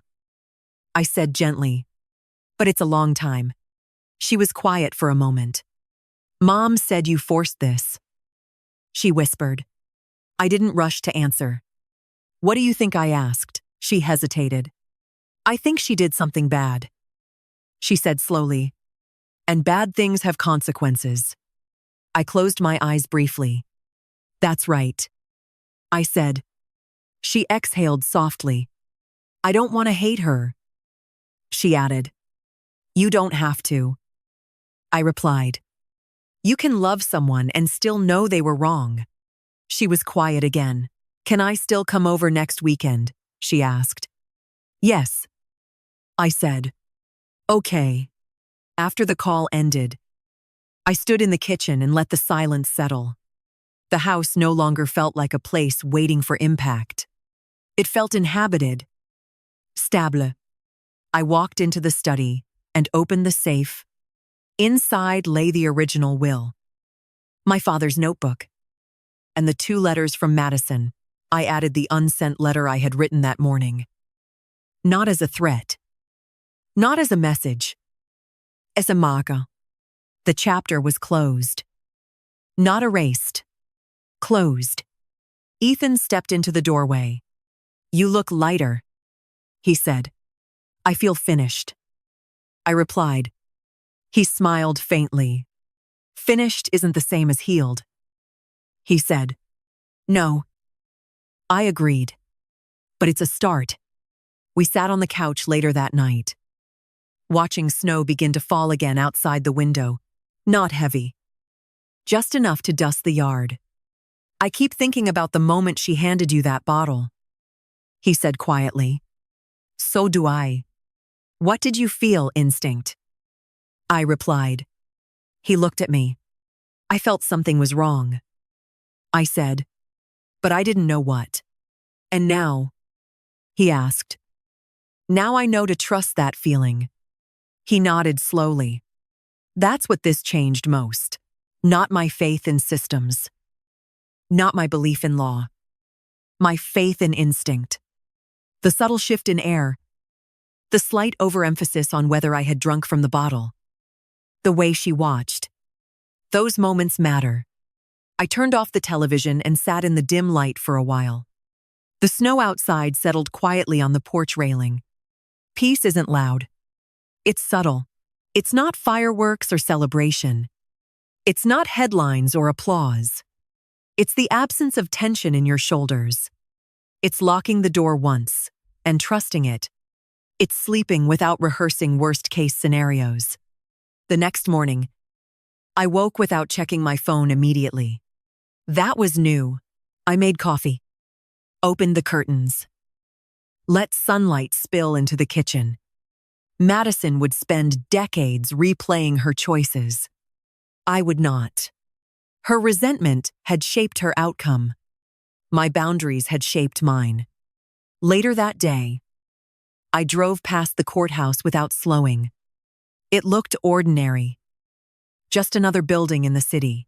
The drama it held weeks ago had dissolved into routine. Trials end. Records remain. But life moves. As I turned onto the road back home, I understood something clearly. Survival is not victory. It is the opportunity to stop a cycle. And cycles only stop when someone refuses to play their part. Madison played hers. I refused mine. And that refusal changed everything. The war in my family did not end with shouting. It ended with documentation, with testimony, with a verdict spoken clearly into record. But my peace began somewhere else. It began the moment I chose not to respond to her last letter, not to argue, not to defend, not to reopen the wound. Silence in that moment wasn't avoidance. It was boundary, and boundaries are stronger than revenge. That night, as I locked the door and turned off the lights, I didn't look over my shoulder. I didn't replay the hospital. I didn't replay the courtroom. I simply walked upstairs and slept for the first time in months. Without dreaming of poison, the first warm day of spring arrived without announcement. No snow. No frost. I'm just sunlight pouring through the kitchen window and the sound of birds settling in the trees behind the house. I stood at the sink, rinsing coffee from my mug, and realized I hadn't thought about poison in days. That felt like progress. Ethan stepped out onto the porch with a box of old paperwork we had finally decided to shred. Bank statements, insurance copies, court transcripts. Ready, he asked. Yes. We fed the papers through the shredder one stack at a time. The machine hummed steadily, reducing months of fear into thin, harmless strips. There's something symbolic about watching documents disappear. Not denial. Completion. When the box was empty, Ethan leaned back in the porch chair and exhaled. It's strange, he said. How loud everything felt. And now it's quiet. Loud doesn't last, I replied. But consequences do. He nodded slowly. The house behind us didn't feel like evidence anymore. It felt like inheritance in the truest sense. Not money. Not insurance. Not property. Responsibility. My father had trusted me with more than a will. He trusted me to protect what mattered. I thought about Madison sitting in a cell somewhere far from Oregon. Concrete walls. Narrow windows. Structured days. I no longer imagined her pacing or plotting. I imagined routine. Reality. Time doing what it always does. Moving forward without asking permission. Lily arrived that afternoon with a backpack and a tentative smile. I brought my sketchbook, she said. Show me, I replied. We sat at the kitchen table where months ago the world had tilted sideways. She flipped through pages of mountains and trees and houses, with smoke rising from chimneys. You draw a lot of windows, I observed.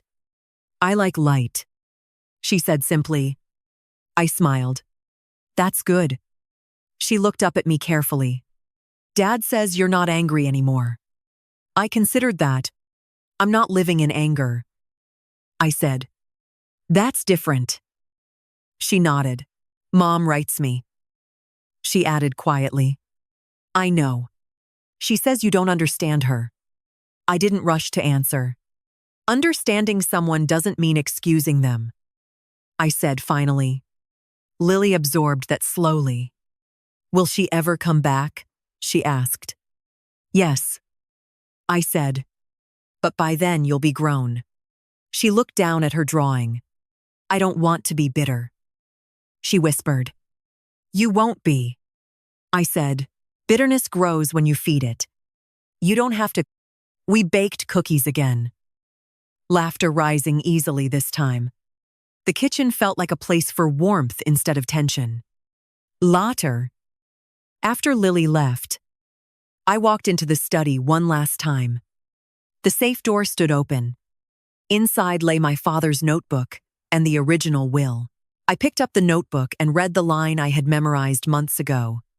Resentment compounds faster than interest. He had written it like a financial truth. It turned out to be a life truth. Madison's resentment had compounded quietly for years. Mine had stopped the moment I chose not to carry it forward. That's the difference. Ethan leaned against the doorframe. You're saying goodbye to the battlefield, he said. Yes. He stepped closer. You didn't win, he added gently. No. I agreed. I survived. And you stopped it, he said. Yes. Stopping something destructive is quieter than winning. It doesn't come with applause. It comes with space. Space to breathe. Space to sleep. A space to choose differently. That night, as the sun dipped behind the trees, I sat on the porch alone. The air smelled like damp earth and new growth. I thought about the moment Madison handed me the bottle after our father's funeral. She had called it a peace offering. Peace doesn't come in glass bottles. Peace comes in boundaries. Peace comes in truth spoken under oath. Peace comes in refusing to normalize betrayal. I no longer replayed the scene with anger. I replayed it with clarity. Her eyes had been too intent. Her questions too pointed. Did you drink? Any instinct had whispered before evidence shouted. That instinct saved my life. If there is one thing I carry forward, it is that trust the quiet voice before the crisis forces you to listen. I don't hate my sister. Hate would tether me to her. I don't feel victorious. Victory implies someone had to lose. This was never about scorekeeping. It was about ending a cycle of jealousy that had been building since childhood. Money amplified it. But it didn't create it. What created it was comparison left unchallenged. If you've ever felt like the responsible one, if you've ever carried the weight while someone else blamed you for standing upright, if you've ever been told you were lucky simply because you endured, you understand this story. Survival is not arrogance. Boundaries are not cruelty. And accountability is not revenge. It is protection. Protection of your life, your peace, your future. Madison believed fairness meant equal distribution regardless of behavior. She never understood that fairness includes consequence. Blood does not guarantee loyalty. Family does not guarantee safety. And sometimes the battlefield isn't a desert overseas. Sometimes it's a kitchen after a funeral. The war ends the moment you refuse to participate in destruction. I stood from the porch and locked the door once. Not twice. Once. The house felt warm behind me. Stable. Alive. I turned off the lights and walked upstairs.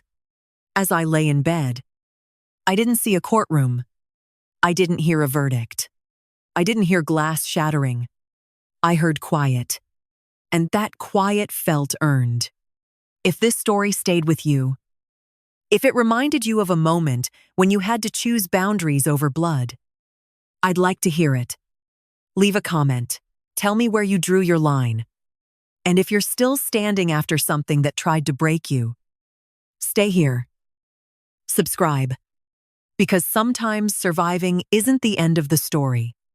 It's the beginning of choosing differently. And that choice every single time is what keeps us free.